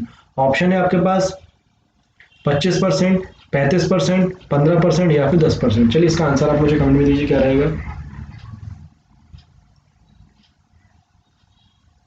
चलिए इसका आंसर रहने वाला है 15%। हाल ही में सरकार ने राज्य के स्वामित्व वाली हिंदुस्तान एरोनॉटिकल लिमिटेड HAL में 15% हिस्सेदारी बेचने का प्रस्ताव किया था। इस संबंध में जारी किए गए प्रस्ताव के अनुसार सरकार हिंदुस्तान एरोनॉटिकल लिमिटेड के 33.4 मिलियन शेयर या अपनी हिस्सेदारी का 10% हिस्सा बेचेगी। सरकार ने वित्तीय वर्ष 2020-21 के लिए 2.1 लाख करोड़ रुपए का महत्वाकांक्षी निवेश लक्ष्य निर्धारित किया है। तो यहाँ पे हमको काम की चीजें क्या मिल गई कि 33.4 मिलियन शेयर ये बेचने वाले हैं, यहाँ पे हिस्सेदारी में रखने वाले हैं। 15% टोटल शेयर जो है यहाँ पे ये हिस्सेदारी में बेचने का प्रस्ताव ने रखा है। चलिए नेक्स्ट क्वेश्चन क्या है। हाल ही में किस सरकार ने विधानसभा में एक प्रस्ताव पारित कर केंद्र सरकार द्वारा प्रस्तुत कृषि अध्यादेश और प्रस्तावित विद्युत अध्यादेश विधेयक 2020 को खारिज कर दिया? यहाँ पे 2 अध्यादेश आए थे। कौन कौन से आए थे हमारे? एक था हमारा कृषि अध्यादेश, दूसरा था हमारा विद्युत संशोधन विधेयक 2020 को सरकार ने विधानसभा में खारिज कर दिया। किस सरकार ने विधानसभा से यह खारिज कर दिया? ऑप्शन है आपके पास पंजाब सरकार, दिल्ली सरकार, बिहार सरकार या फिर राजस्थान झारखंड सरकार। चलिए इसका आंसर आप मुझे कमेंट में दीजिए। 2 विधेयकों को इन्होंने खारिज कर दिया विधानसभा ने यहाँ से। चलिए इसका आंसर रहने वाला है पंजाब सरकार। गौरतलब है कोविड-19 महामारी से निपटने हेतु केंद्र सरकार द्वारा आत्मनिर्भर भारत अभियान के तहत कृषि क्षेत्र में 11 महत्वपूर्ण सुधारों की घोषणा की थी। केंद्र सरकार द्वारा ग्रामीण अर्थव्यवस्था को मजबूत बनाने और कृषि आय को 2 गुना करने की लक्ष्य की प्राप्ति हेतु इन सुधारों के तहत कृषि क्षेत्र के लिए 1 लाख करोड़ रुपए के फंड की घोषणा के साथ कुछ कानूनी सुधारों पर भी घोषणा की थी, जिसको पंजाब सरकार ने क्या कर दिया? नेग्लेक्ट कर दिया। हमारा डेली का जो रहता है कि आज के दिन 4 सितंबर के दिन क्या घटनाएं हुई थी, ये हम देखेंगे। आज के ही दिन मुगलों और छत्रपति शिवाजी महाराज के बीच राजा जय सिंह संधि हुई थी। कब हुई थी? 1665 को हुई थी। स्पेन के निवासियों द्वारा लॉस एंजल्स की स्थापना आज के ही दिन की गई थी। कब की गई थी? 1781 में। तो हमारे लिए एक इंपॉर्टेंट चीज क्या मिल गई? 1781 में लॉस एंजल्स की स्थापना हुई थी। किसने की थी? स्पेन के निवासियों ने की थी। महात्मा गांधी ने 1888 में इंग्लैंड के लिए समुद्र की यात्रा आज से ही शुरू की थी। द्वितीय विश्व युद्ध के दौरान ब्रिटिश सैनिकों ने 1944 में बेल्जियम के एंटवर्प शहर में प्रवेश किया था। आज के ही दिन 6.5 तीव्रता वाले भूकंप की चपेट से 1967 को आया महाराष्ट्र का कोयना बांध फूट गया था। इसी वजह से 200 लोगों से ज्यादा लोगों की मौत हुई थी। उत्तरी वियतनाम के राष्ट्रपति एवं राष्ट्रपिता क्या बोल रहा है? उत्तरी वियतनाम के राष्ट्रपति एवं राष्ट्रपिता हो ची मिंग का देवसान निधन 1969 को हुआ था। इसी के साथ में एक और चीज क्या आ रही है? 73 वर्षों के बाद समुद्र में 1985 को डूबे जहाज टाइटैनिक की पहली तस्वीरें सामने आई थी। कब आई थी? 1985 में आई थी, 4 सितंबर को। टाइटैनिक दुर्घटना में इस जहाज पर सवार लगभग 1500 लोग मारे गए थे।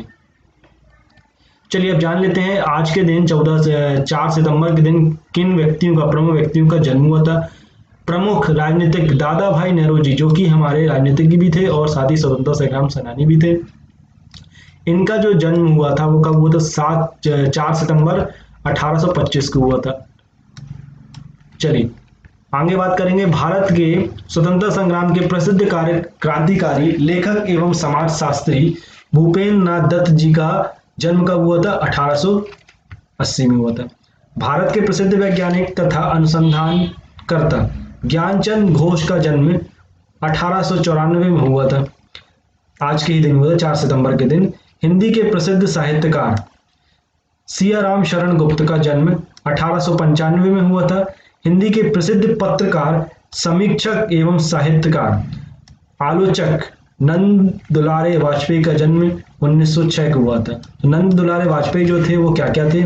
पत्रकार भी थे, समीक्षक भी थे, साहित्यकार तो थे ही, आलोचक भी थे, बहुत अच्छे आलोचक थे ये। इनका जन्म कब हुआ था? 1906 को हुआ था।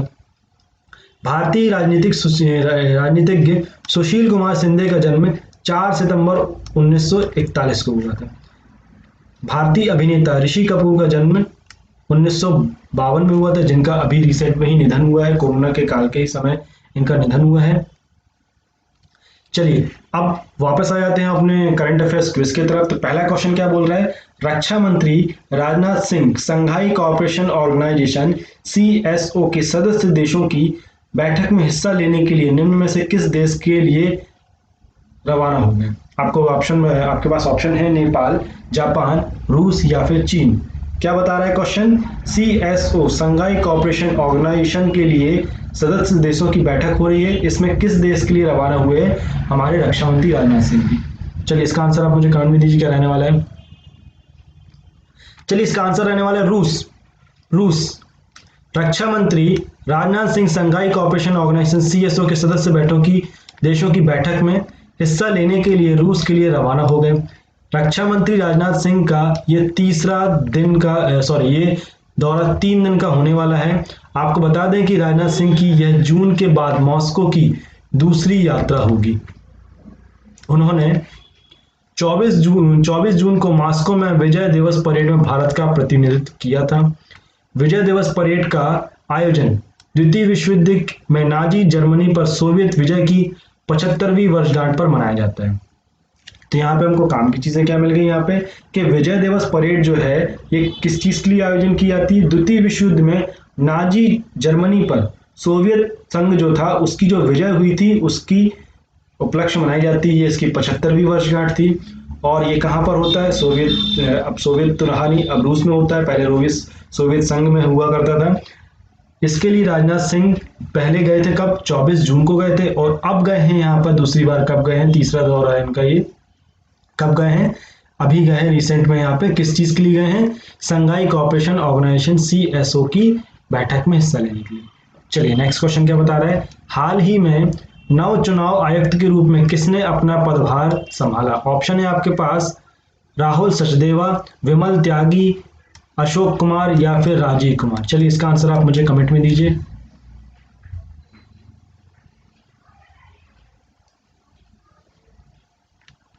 चलिए इसका आंसर रहने वाला है राजीव कुमार जी। भारत के नए चुनाव आयुक्त के रूप में राजीव कुमार ने पदभार ग्रहण किया। उन्हें अशोक लवासा के स्थान पर चुनाव आयुक्त बनाया गया है। लवासा एशियाई विकास बैंक के उपाध्यक्ष नियुक्त किए गए हैं।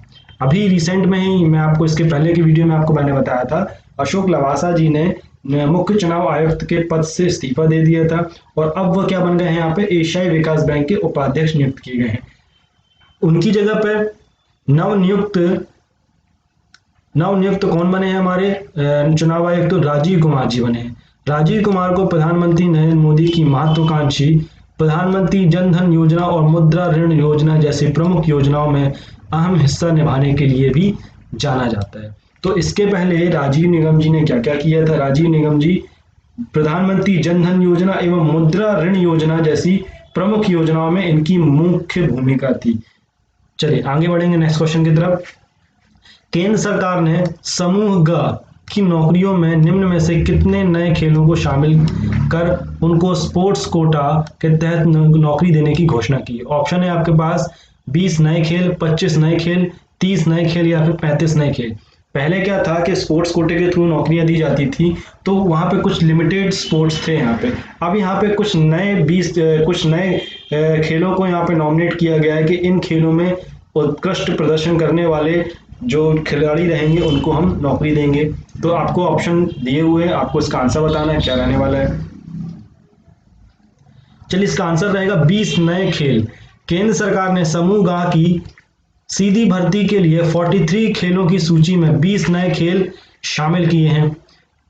इनमें मलखंब, रग्बी, रस्साकसी, बेसबॉल, रस्साकसी, बास्केटबॉल, पैरालंपिक और पैरा एशियाई खेल शामिल हैं। यह आदेश कार्मिक मंत्रालय ने जारी किया। इससे पहले केंद्र की लिस्ट में क्रिकेट, बैडमिंटन और बॉक्सिंग समेत 43 खेल शामिल थे।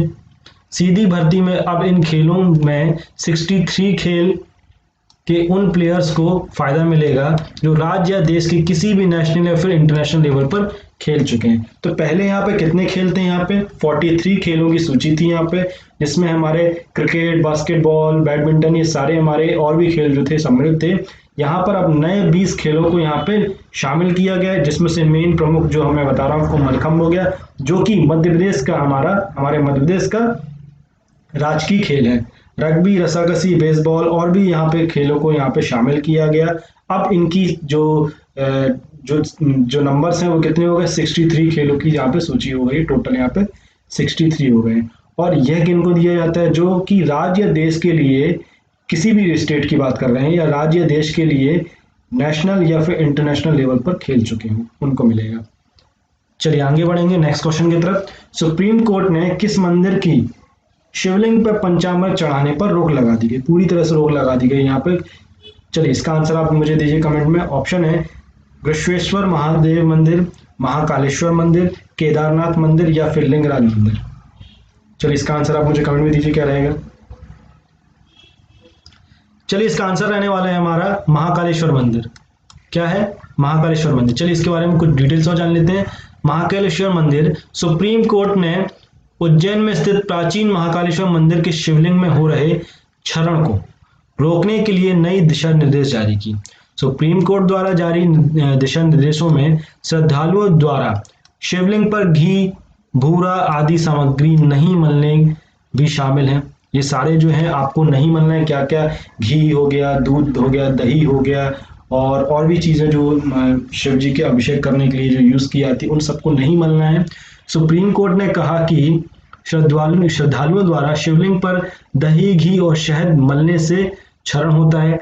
न्यायमूर्ति अरुण मिश्रा, न्यायमूर्ति BR गवई और न्यायमूर्ति कृष्ण मुरारी की पीठ ने इस प्राचीन मंदिर में स्थित शिवलिंग के क्षरण के लिए अनेक निर्देश दिए और मंदिर समिति को बेहतर तरीके से इस पर अमल करने के लिए भी निर्देश दिया। साथ ही साथ में यहाँ पे एक ऑर्डर और आया है कि इस मंदिर पर गर्भगृह की रिकॉर्डिंग जो है वो लगातार 24 घंटे होगी, और इस रिकॉर्डिंग को कम से कम 6 महीने तक आपको सुरक्षित रखना है, और किसी भी प्रकार का यहाँ पे आपको आदेश की अवहेलना नहीं करना है।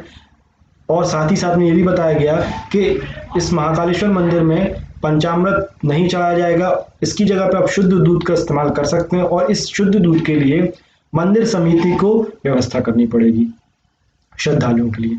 चलिए नेक्स्ट क्वेश्चन देखेंगे क्या बता रहा है। विश्व नारियल दिवस निम्न में से किस दिन मनाया जाता है। ऑप्शन है आपके पास 10 अगस्त, 12 मार्च, 2 सितंबर या फिर 15 जनवरी। चलिए इसका आंसर आप मुझे कमेंट में दीजिए, किस डेट को विश्व नारियल दिवस मनाया जाता है। चलिए इसका आंसर रहने वाला है 2 सितंबर। कुछ इंपॉर्टेंट चीजें जान लेते हैं इसके बारे में। विश्व नारियल दिवस प्रत्येक वर्ष 2 सितंबर को मनाया जाता है। नारियल दिवस के दिन नारियल से बनी विभिन्न वस्तुओं की प्रदर्शनी लगाई जाती है। नारियल एक ऐसा फल है जिसके प्रत्येक भाग का हम तरह तरह से उपयोग करते हैं। नारियल दिवस नारियल की महत्ता को रेखांकित करता है, मतलब इसकी इंपॉर्टेंस को बताता है कि नारियल को हमको किस प्रकार से यूज करना है और कितना इंपॉर्टेंट है ये नारियल का, हम तरह तरह से कैसे उपयोग कर सकते हैं, और इसकी खेती कैसी करी जाती है, और कैसे इस नारियल की खेती से करोड़ों लोगों को रोजगार मिल रहा है। नारियल के बारे में आपको कुछ और चीजें बता दूं। नारियल जो होता है वो पाम फैमिली का एक फल होता है। अब पाम फैमिली क्या कहलाती है, पाम फैमिली मतलब वो जैसे चेरी, बेर और जो हमारे जो बेरी दाने वाले जो होते हैं ना, ये उस फैमिली का फल कहलाता है। इसके साथ ही साथ में जो नारियल जो होता है वो नमकीन भूमि वाले, मतलब नमकीन पानी वाली जो भूमि होती है वहां पर ये होता है, और सबसे ज्यादा हमारे दक्षिण भारत में नारियल की खेती की जाती है। चलिए आगे बढ़ेंगे नेक्स्ट क्वेश्चन की तरफ। वित्त मंत्रालय के अनुसार अगस्त 2020 में जीएसटी का कितना संग्रह किया गया था। ऑप्शन है आपके पास, चलिए इसका आंसर आप मुझे कमेंट में दीजिए कितना रहने वाला है।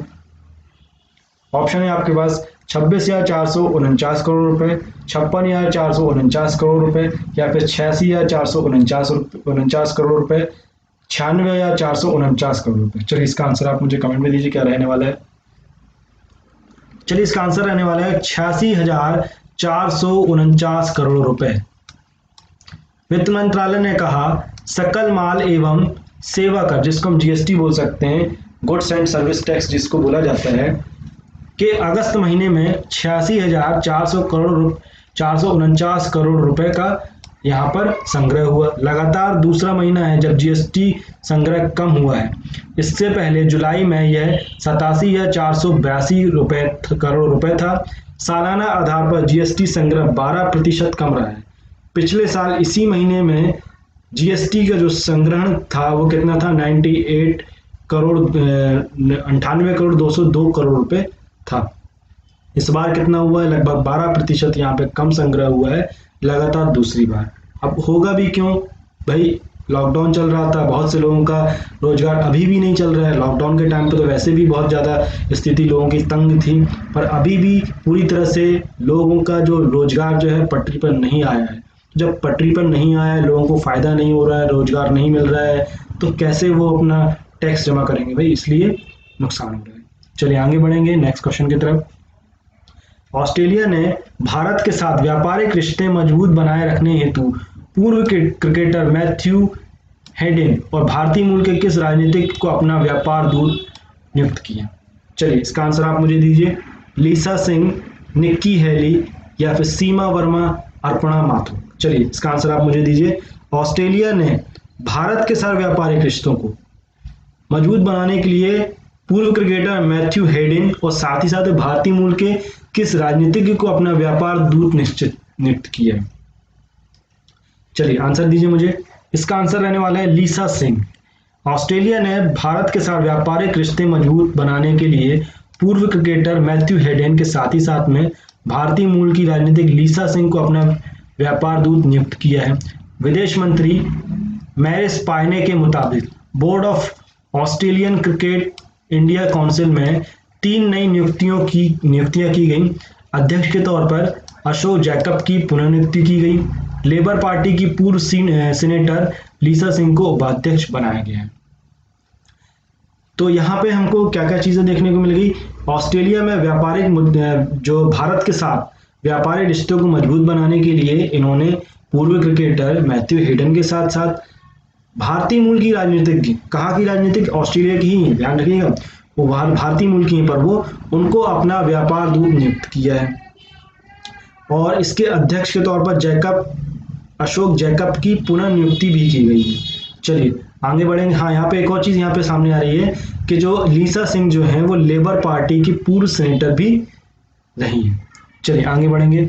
नेक्स्ट क्वेश्चन है, सुप्रीम कोर्ट ने टेलीकॉम कंपनियों को अपना एजीआर बकाया चुकाने के लिए कितने साल का समय दिया? ऑप्शन है आपके पास 7 साल, 10 साल, 5 साल या फिर 8 साल। चलिए इसका आंसर आप मुझे कमेंट में दीजिए क्या रहने वाला है।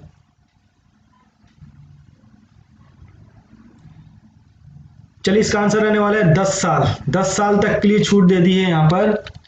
सुप्रीम कोर्ट ने 1 सितंबर 2020 को टेलीकॉम कंपनियों को अब बड़ी राहत दी है। सुप्रीम कोर्ट ने एयरटेल, वोडाफोन और आइडिया को एजीआर भुगतान करने के लिए 10 साल का समय दे दिया है। बता दें कि कंपनी ने कोर्ट में दलील पेश करते हुए कहा कि यदि अभी एजीआर भुगतान का आदेश दिया तो कंगाली की स्थिति आ जाएगी। सुप्रीम कोर्ट ने कहा 10 साल की राहत देने की ये अवधि 1 अप्रैल 2021 से शुरू होगी।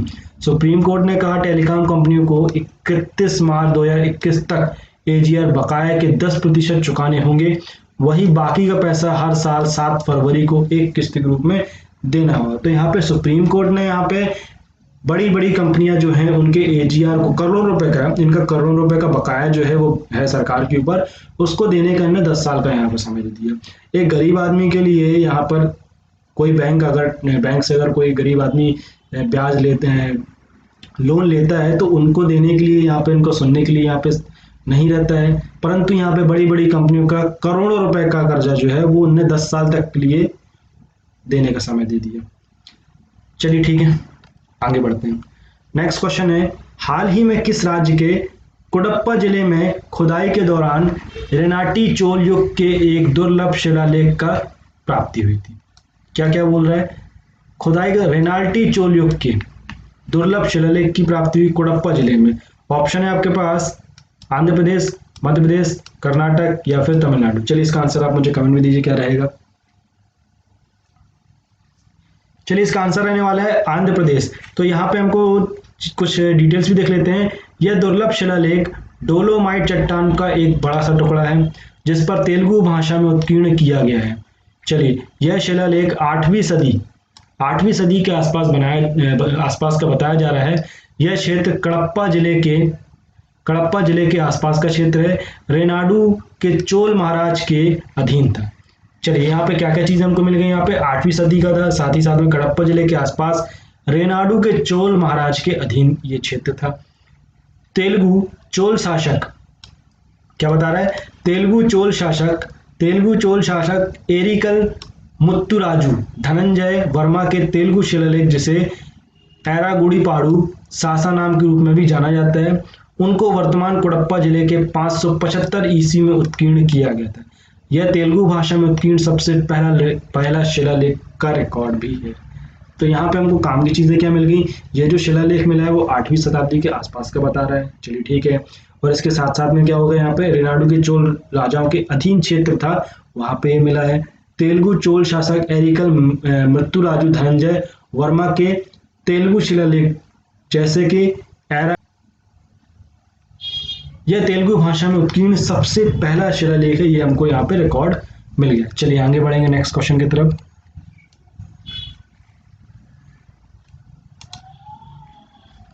चलिए नेक्स्ट क्वेश्चन क्या बता रहा है? हाल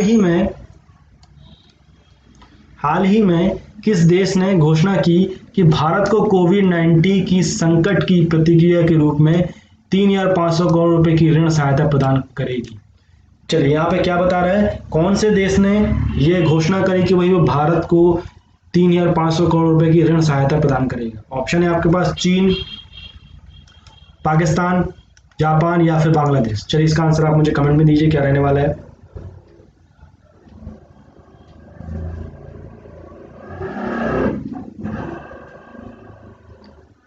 चलिए इसका आंसर है जापान। जापान सरकार ने घोषणा की कि वह भारत को कोविड-19 के संकट की प्रतिक्रिया के रूप में 3,500 करोड़ रुपए की ऋण सहायता प्रदान करेगी। इससे स्वास्थ्य एवं चिकित्सा नीति का कार्यान्वयन भी शामिल होगा। यह ऋण भारत द्वारा आपातकालीन निधि के रूप में प्राप्त किया जा रहा है। नई दिल्ली में जापान अंतर्राष्ट्रीय सहयोग एजेंसी द्वारा ऋण समझौते पर हस्ताक्षर किए गए। इसमें 15 साल के रिडेम्पशन पीरियड के साथ साथ 0.01% प्रति वर्ष का ब्याज भी शामिल है।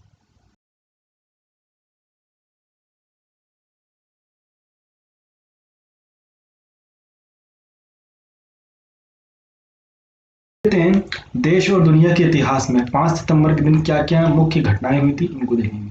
तो सबसे पहले क्या आता है हमारे यहाँ पे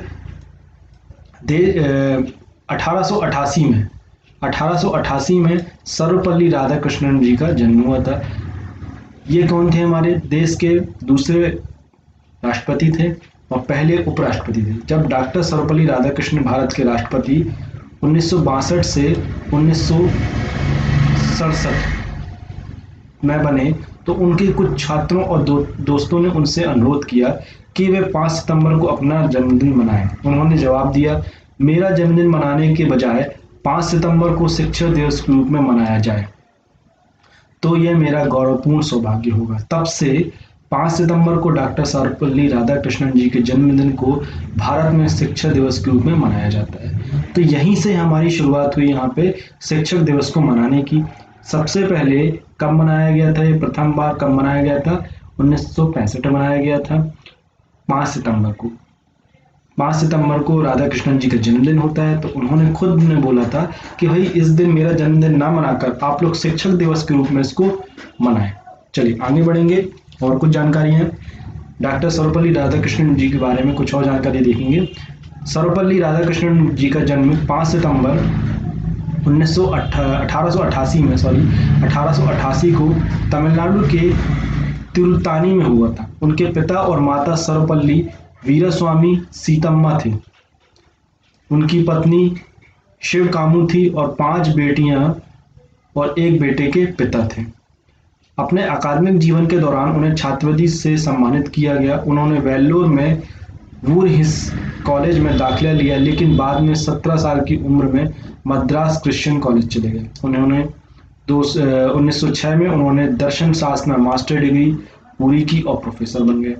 1936 में उन्हें ऑक्सफोर्ड विश्वविद्यालय में पूर्वी धर्मों एवं नैतिकता की स्पेलिंग प्रोफेसर के रूप में नामित किया गया। साथ ही ऑल सोल्स कॉलेज में फेलो के रूप में भी चुने गए थे। वह 1946 में संविधान सभा के लिए भी चुने गए। उन्होंने यूनेस्को और भारत में यूनेस्को के बाद मॉस्को में राजदूत के रूप में भी उन्होंने कार्य किया था। 1952 में वह भारत के पहले उपराष्ट्रपति बने और 1962 में वे स्वतंत्र भारत के दूसरे राष्ट्रपति बने। चलिए आगे बात करेंगे। उन्हें 1954 में भारत रत्न, भारत का सर्वोच्च नागरिक पुरस्कार होता है, जो उससे सम्मानित किया गया।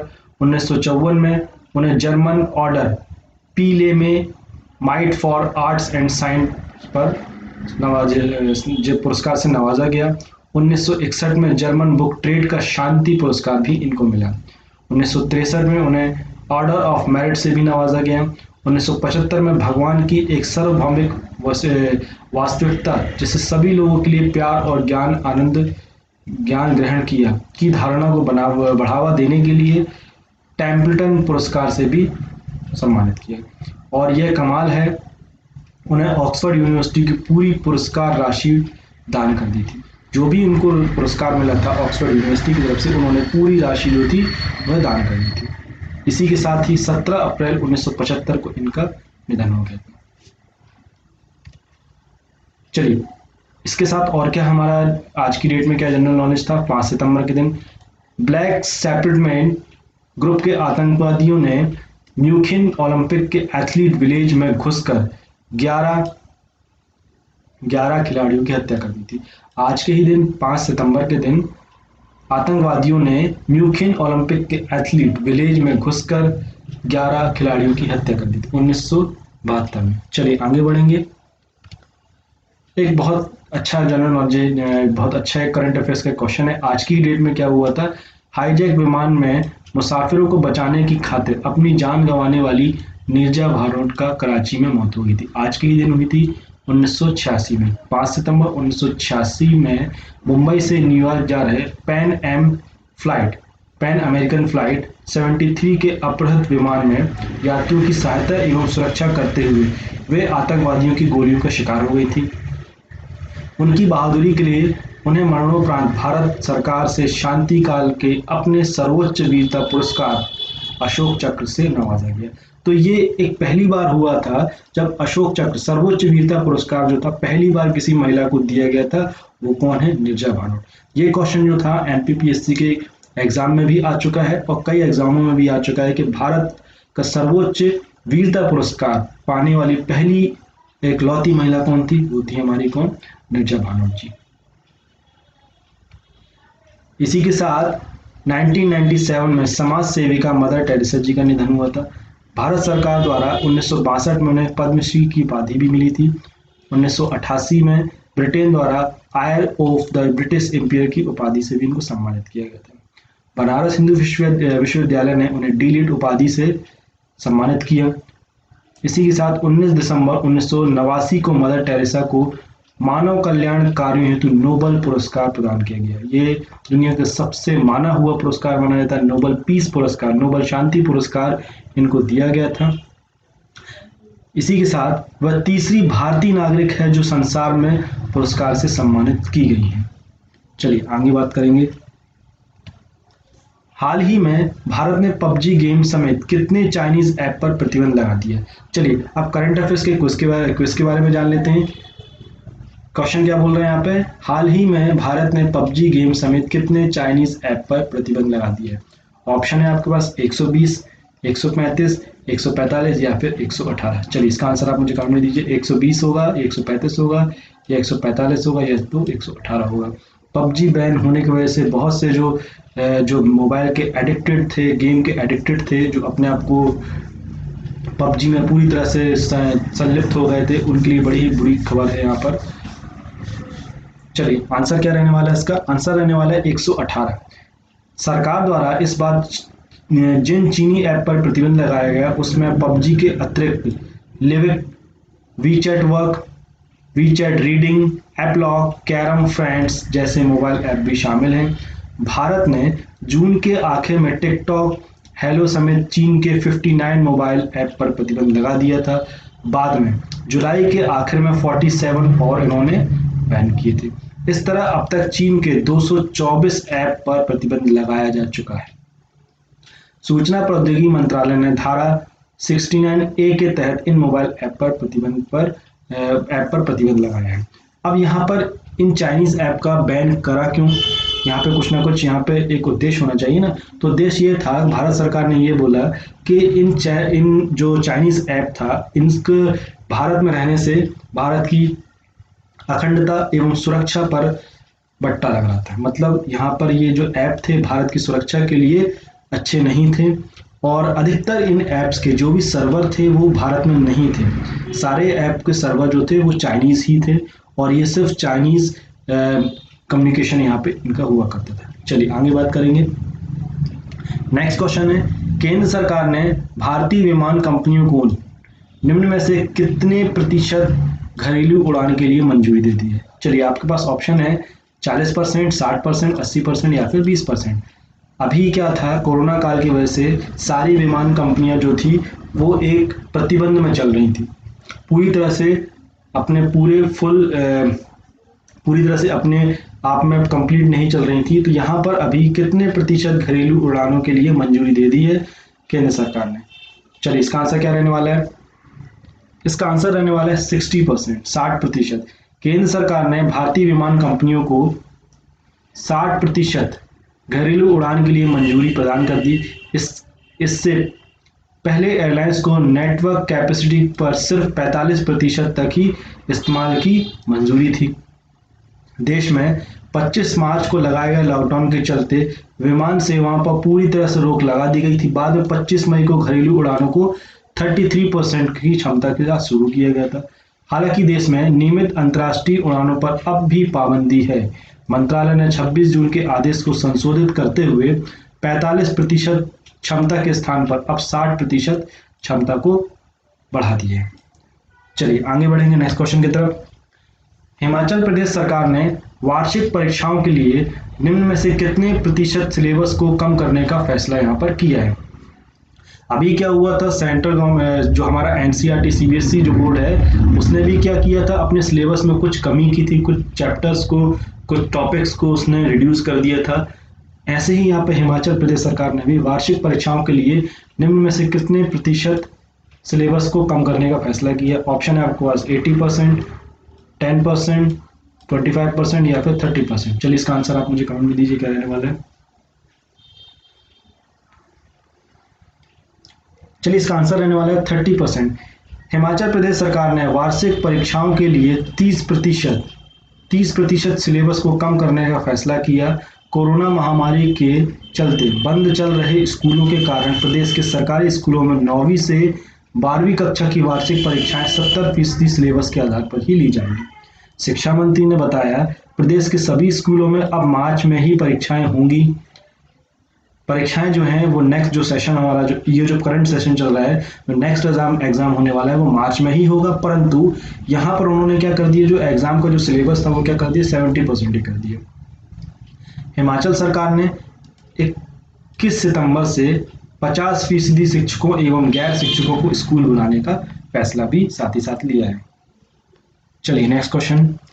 ग्लोबल इनोवेशन इंडेक्स, जिसको हम बोल सकते हैं GII में, ग्लोबल इनोवेशंस इंडेक्स GII में भारत 4 पायदान की छलांग लगाकर कितने स्थान पर पहुंच गया है। आपको बताना है कि भारत अब कौन सी नंबर की पोजीशन पे है। ऑप्शन है आपके पास 28वीं पोजीशन पे, 38वीं पोजीशन पे, 48वीं पोजीशन या फिर 58वीं पोजीशन पे। चलिए इसका आंसर आप मुझे कमेंट में दीजिए क्या रहेगा। चलिए इसका आंसर रहने वाला है 48वें पोजीशन पर। चलिए इसके बारे में कुछ डिटेल्स और जान लेते हैं। ग्लोबल इनोवेशन इंडेक्स GII में भारत पहली बार शीर्ष 50 देशों में शामिल हुआ। भारत ने 4 पायदान की छलांग लगाई और वह 48वें स्थान पर पहुंच गया। भारत साल 2015 में 81वें, 2016 में 66वें और 2017 में 60वें स्थान पर था। 2018 में वे 57वें स्थान पर और 2019 में वे 52वें स्थान पर पहुंच गया था। संयुक्त राष्ट्र की एजेंसी विश्व बौद्धिक संपदा संगठन WIPO की यह सूची 131 देशों और अर्थव्यवस्थाओं के नवोन्मेष प्रदर्शन पर आधारित है। यहाँ पे ये क्या देखता है कि भाई किस कंट्री की जो बौद्धिक क्षमताएं हैं वहाँ पे क्या इनोवेशंस हो रहे हैं, कितने वैज्ञानिक हैं और क्या मतलब वहाँ पे इनोवेशंस कितने हो रहे हैं, क्या वैज्ञानिक उपलब्धियां वहाँ पे मिल रही हैं, और साथ ही साथ में अर्थव्यवस्था में क्या क्या यहाँ पे प्रदर्शन अच्छे हो रहे हैं उसको देखते हुए ये एक सूची बनाता है। इसके हिसाब से भारत यहाँ पे 4 अंक ऊपर चढ़कर 48 पे पहुंच गया। इस सूची में स्विट्जरलैंड ने अपनी शीर्ष रैंकिंग बरकरार रखी। हमेशा की तरह यहाँ पे स्विट्जरलैंड 1 नंबर पे है, स्वीडन दूसरे नंबर पे, अमेरिका तीसरे नंबर पे, ब्रिटेन चौथे पे, नीदरलैंड 5वें नंबर पे, डेनमार्क 6वें पे, फिनलैंड 7वें पे, सिंगापुर 8वें पे एवं जर्मनी 9वें नंबर पे एंड रिपब्लिक ऑफ कोरिया 10वें नंबर पर स्थित है। हमारे भारत की स्थिति क्या है, 48 हो गई है। चलिए आगे बढ़ेंगे नेक्स्ट क्वेश्चन की तरफ। केंद्र सरकार ने कश्मीरी, डोंगरी, हिंदी, अंग्रेजी और किस भाषा को जम्मू कश्मीर की आधिकारिक ऑफिशियल भाषा के रूप में मंजूरी दे दी? चलिए इसका आंसर आप मुझे कमेंट में दीजिए। कौन सी भाषा को आधिकारिक मंजूरी दे दी? कश्मीरी, डोंगरी, हिंदी और अंग्रेजी के अलावा एक और कौन सी लैंग्वेज है जिसको मंजूरी दे दी आधिकारिक भाषा में? ऑप्शन है आपके पास उर्दू, संस्कृत, तमिल एवं कन्नड़। चलिए इसका आंसर आप मुझे कमेंट में दीजिए क्या रहेगा। अगर आपने मेरे चैनल को अभी तक सब्सक्राइब नहीं किया है तो प्लीज़ इसे सब्सक्राइब कर लीजिए, जिससे कि आपको आने वाले समय में डेली के वीडियो मिलते रहें और आपका डेली का करंट अफेयर्स का नॉलेज बढ़ता रहे।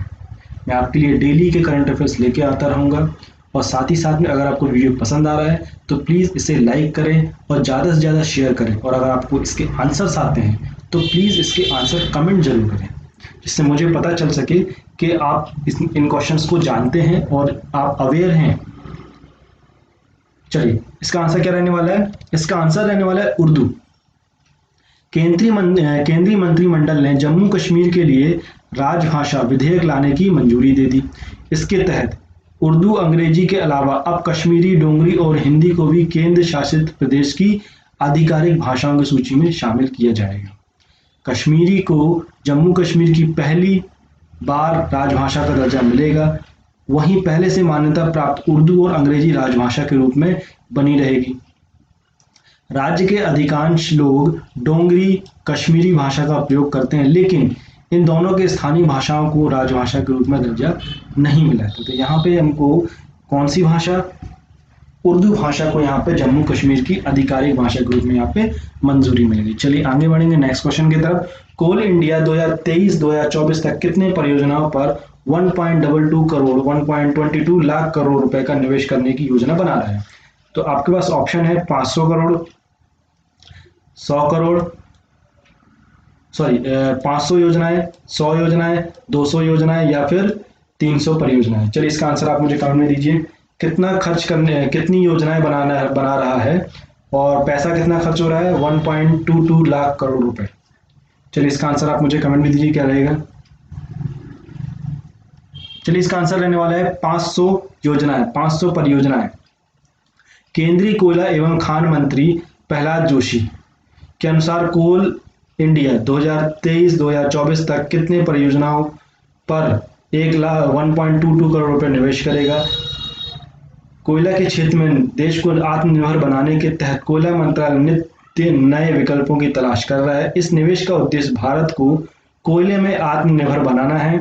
यह 2023-2024 तक 1 बिलियन टन का उत्पादन के लक्ष्य को रखा है। इसने कोल इंडिया लिमिटेड को अगले 3 से 4 वर्षों में 14,200 करोड़ रुपए का निवेश करना है। चलिए आगे बढ़ेंगे नेक्स्ट क्वेश्चन की तरफ।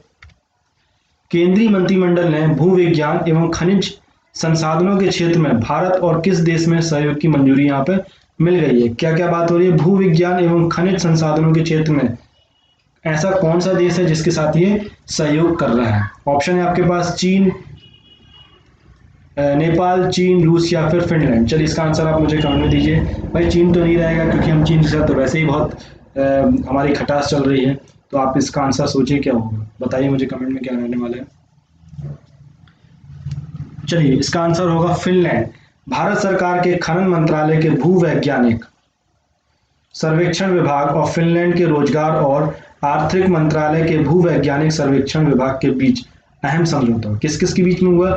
फिनलैंड के रोजगार और आर्थिक मंत्रालय के भूवैज्ञानिक सर्वेक्षण विभाग के बीच और भारत के भूवैज्ञानिक सर्वेक्षण विभाग के बीच एक समझौता हुआ। यह AMU समझौते की बात हो रही है। भूविज्ञान प्रशिक्षण, उपयुक्त विश्लेषण और खनिज पूर्वानुमान के क्षेत्र में सहयोग की सुविधा प्रदान करेगा। दोनों देशों के बीच वैज्ञानिक संबंधों को मजबूत करने के लिए भू भौतिकी और भूकंपीय सर्वेक्षण को अंतिम रूप दिया गया।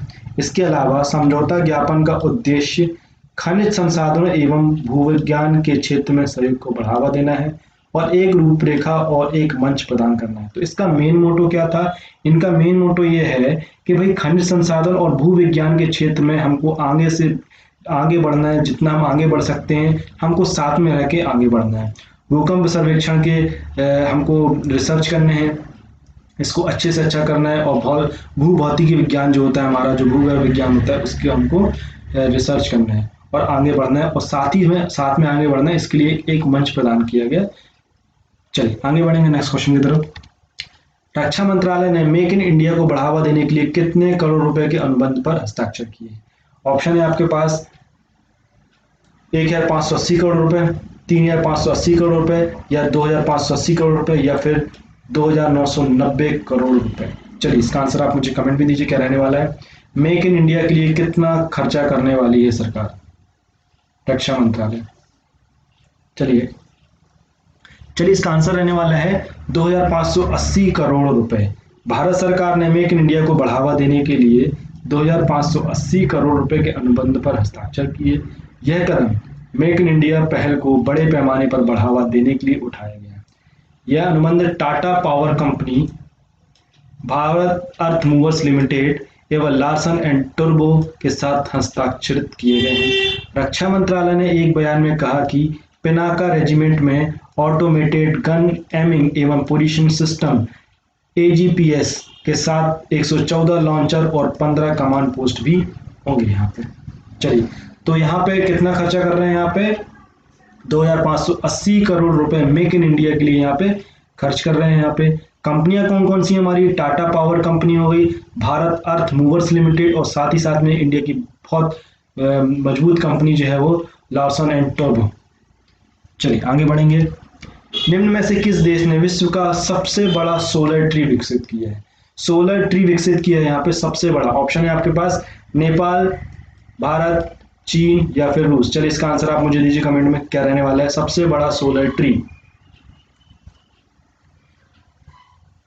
चलिए इसका आंसर रहने वाला है भारत। भारत ने विश्व में सबसे बड़ा सोलर ट्री विकसित किया है। इसे central mechanical engineering research institute CMERI के आवासीय कॉलोनी दुर्गापुर में स्थापित किया गया। इसकी क्षमता 11.5 किलोवाट पावर की होगी। इस सोलर ट्री से किसानों को पंप, ट्रैक्टर आदि चलाने में सुविधा होगी। वहां से उत्पादित बिजली को पावर ग्रिड में भी दिया जाएगा। सोलर ट्री की कीमत 7.5 लाख रुपए है। तो भारत ने यहाँ पे एक सोलर ट्री विकसित किया है। सोलर ट्री का है यहाँ पे, सोलर ट्री का काम क्या है कि जो हमारा जैसे सोलर पैनल्स होता है वैसे यहाँ पे एक सोलर ट्री बनाया है। एक सोलर पैनल्स के बहुत से सोलर पैनल्स को हमने कंबाइन करके यहाँ पे एक ट्री बनाया है, जिसके थ्रू हम क्या करते हैं, सोलर एनर्जी का यूज करके हम इलेक्ट्रिसिटी जनरेट करते हैं और इसी के साथ साथ इसको हम ग्रिड में भी देंगे। और इसकी जो कैपेसिटी है वो कितनी है? 11.5 किलोवाट पावर। चलिए तो ये हो गया हमारा। आगे बढ़ते हैं नेक्स्ट क्वेश्चन की तरफ। किस देश ने कैलाश मानसरोवर के पास सतह से हवा में मार गिराने के लिए मिसाइल स्थापित किए? कौन से देश ने यहाँ पे एक मिसाइल स्थापित किए कैलाश मानसरोवर के पास? ऑप्शन है आपके पास चीन, भारत, पाकिस्तान या फिर बांग्लादेश। चलिए इसका आंसर मुझे आप कमेंट में दीजिए क्या रहने वाला है। चलिए इसका आंसर है चीन। चीन ने कैलाश मानसरोवर में एक झील के पास मिसाइल साइट का निर्माण किया, जहां वो जमीन से हवा में मार कर सकने वाली मिसाइल को बना रहे हैं। यह झील कैलाश मानसरोवर का हिस्सा है। कैलाश पर्वत और मानसरोवर झील, जिसे आमतौर पर कैलाश मानसरोवर स्थल के रूप में जाना जाता है, कैलाश मानसरोवर के पास DF-21 नाम की मिसाइल तैनात की गई है। यह मध्यम रेंज की बैलिस्टिक मिसाइल 2200 किलोमीटर की दूरी तक मार कर सकती है। तो यहाँ पे चीन ने वापस अपनी वही औकात दिखा दी। इन्होंने क्या किया, यहाँ पे बात कर रहे हैं हम कि हम समझौता कर रहे हैं, और दिन पर दिन क्या होता है, चीनी सैनिक जो हैं वो झड़प करते हैं हमारे भारतीय सैनिकों से। और यहाँ पर उन्होंने क्या किया, कैलाश मानसरोवर के पास उन्होंने एक मिसाइल को यहाँ पे लॉन्च मतलब सेटअप कर दिया है, जिसकी जो रेंज है वो कितनी है, 2200 किलोमीटर, 2200 किलोमीटर की रेंज है इसकी, और ये जो है बैलिस्टिक मिसाइल है। तो आपको ये मेरा वीडियो पसंद आया होगा, अगर पसंद आया है तो लाइक करिए और ज़्यादा से ज़्यादा शेयर करिए, और अगर आपने इस चैनल को सब्सक्राइब नहीं किया है तो प्लीज़ इसे सब्सक्राइब करिए। हमारी क्लास रेगुलर चल रही है, मैथ्स की क्लास भी हमारी रेगुलर चल रही है, साइंस भी चल रही है, सारी क्लासेस हमारी रेगुलर चल रही हैं। Thank you.